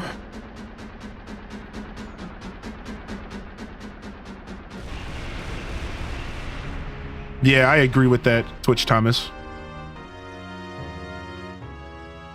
I found a website with all the full soundtracks of ACGC, Wild World, City Folk, and New Leaf. I'm actually hip. I have a couple sources myself. Can I ask what the website is named by chance? I have a couple really solid sources for not only game soundtracks, but actually game sound effects. I've downloaded a couple packs on my computer. Like, for example, I have every single sound effect that was ever used in Pokemon Snap for 64. Everything from "you were close" to "wonderful" to like Pikachu going "Pika" to like Pidgey screaming as it shoots a gust at you. Like, so Kinsider is one of the websites. Yeah. GG's first try. Thank you, chat. Yeah. Kinsider is probably one of the best. You saw that frog boy? I don't know if we can do the frog quest yet. I think we need one more frog. So, oh, we have to give him 100 rupees. We don't have 100 rupees. You know what else is massive? My mom! All right, let's go to the bank real quick. Set me up for the muscle. You set me up for the muscle man. I couldn't help but do the muscle man there.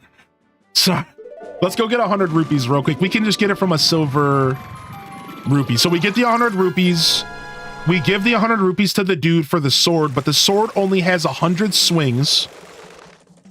So we can't do that.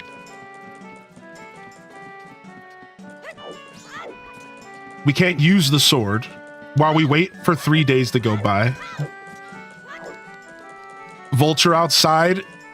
He ain't using them. Get him. Dude, that vulture scares me. I don't want to go anywhere near it.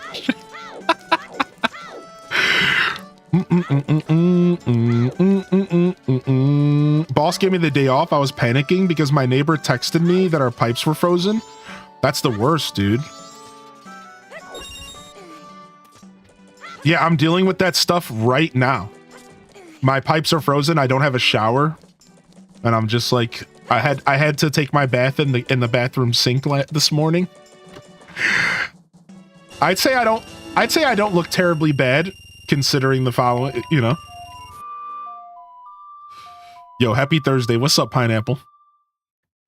I can already feel my skin yelling at me though, because like it kind of sounds weird to say, but like I have a pretty like thorough skin routine, and it just all goes to the wayside in this situation because I think the shower was a big part of it. 13 degrees in Texas, now 21. Dude, 13 degrees in Texas is crazy scary. Yeah, Flutaboo, I didn't want to say it, but thank you for saying it. Thank you, Flutaboo. I keep trying to stay in the lurker zone on YouTube, but I like to talk to yous too much. What's up, Sam? Dude, thanks for popping out of the lurker zone to come say hello. The lurker zone will be there for you when you're ready. Welcome in here, Zelda enthusiast. Oh, a customer? Gabora, fetch our customer some coffee, quick like. Now then, let me take a look at your sword. Look at this guy's got his nipples out. It's so weird. All right, to reforge your sword, it'll cost you 100 rupees. It'll be ready at sunrise. You'll have to let us hold on to your sword until then. Keep in mind that after you use your reforged sword 100 times, it'll lose its edge and it'll be back to its original sharpness. So would you like your sword to be reforged? Yep. Come back tomorrow. Go. All right, so now we have to play the game without our sword, which is so cool that they do that in this game. They truly make you play the game without your sword. It's so cool. I think it's such a cool little thing.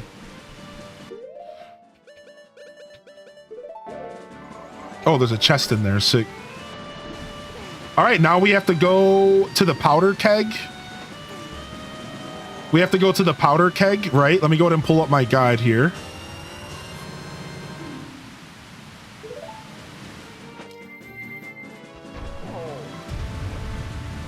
Oh, I forgot Gorons can't go in the water. All right, well, at least I got my rupees.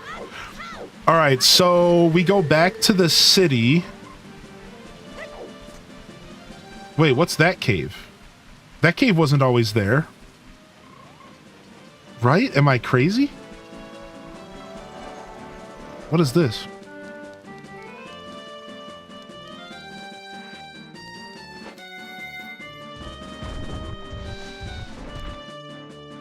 Yeah, we can fast forward. Yeah, there's a song that allows you to skip to the next 6-hour mark. So like, I can skip to 6 p.m. on day 1 right now.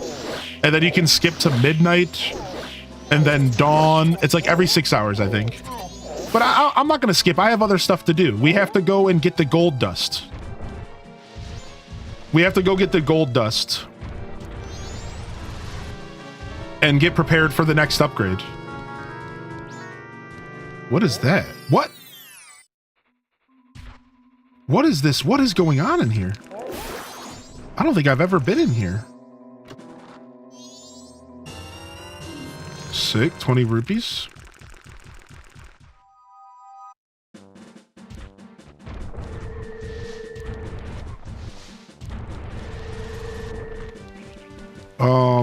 Oh, so you don't have to climb up here anymore.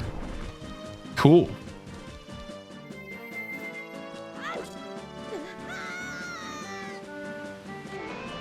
Did Link scream? I never did a playthrough of this game because the time management stressed me out. Huge fan of OOT though. What's up, Mythic Aria? I will say that if you can get past the time management, the game really is good. And it's not as bad as I think we remember as kids. I think as kids, you pick this game up, or as just, I shouldn't even assume that you played it as a kid. Just, I think in general, the first time you pick this game up, you see the time and you can't wrap your head around it. And you're just like, dude, this is really awkward. This sucks. But I think that if you take a deep breath and you return to this game, and I'm not trying to talk you into it, I'm just sharing my thoughts. But if you do take your time to return to this game, I think you'll quickly see that because you have the ability to slow down time by half, it's actually not as bad as you would think. Because, again, because you get the ability to slow down time by half. So now time is moving a lot slower than it normally does, and it really makes a massive difference.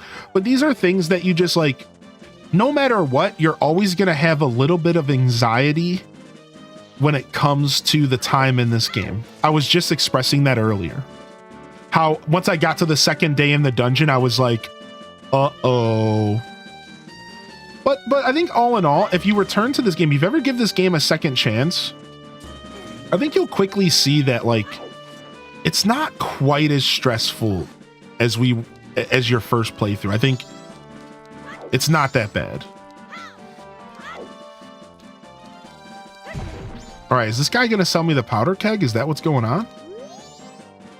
I'm the Goron who sells powder kegs, the most famous product of the Gorons, but the rules say I can't sell powder kegs to anyone who isn't a Goron. Dude, how much do these cost, man?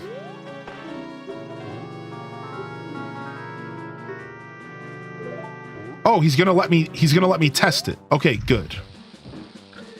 Now, don't we have to be like super fast with this? Yeah, we do. Wait, how do we get it up here? Dude, this is already stupid.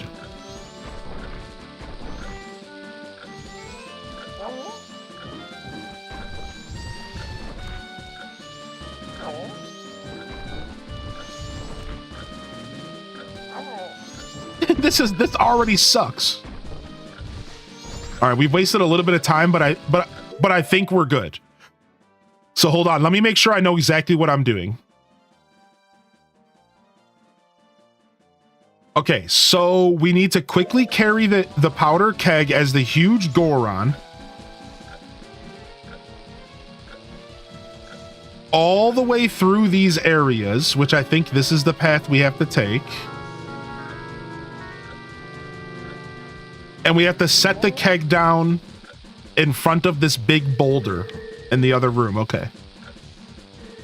It's not really a tight timer. I think there's another one that's a tight timer later, right? Is that what I'm thinking of? I think it's at the Stonehead Temple. You have to powder keg like the roof or something, and it's like a pretty tight timer. I think there's a tighter one later.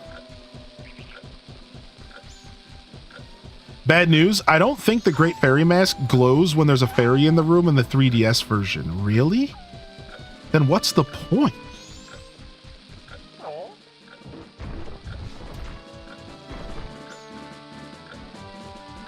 Oh, there's a secret there. My controller's vibrating. I think there's a secret by that tree.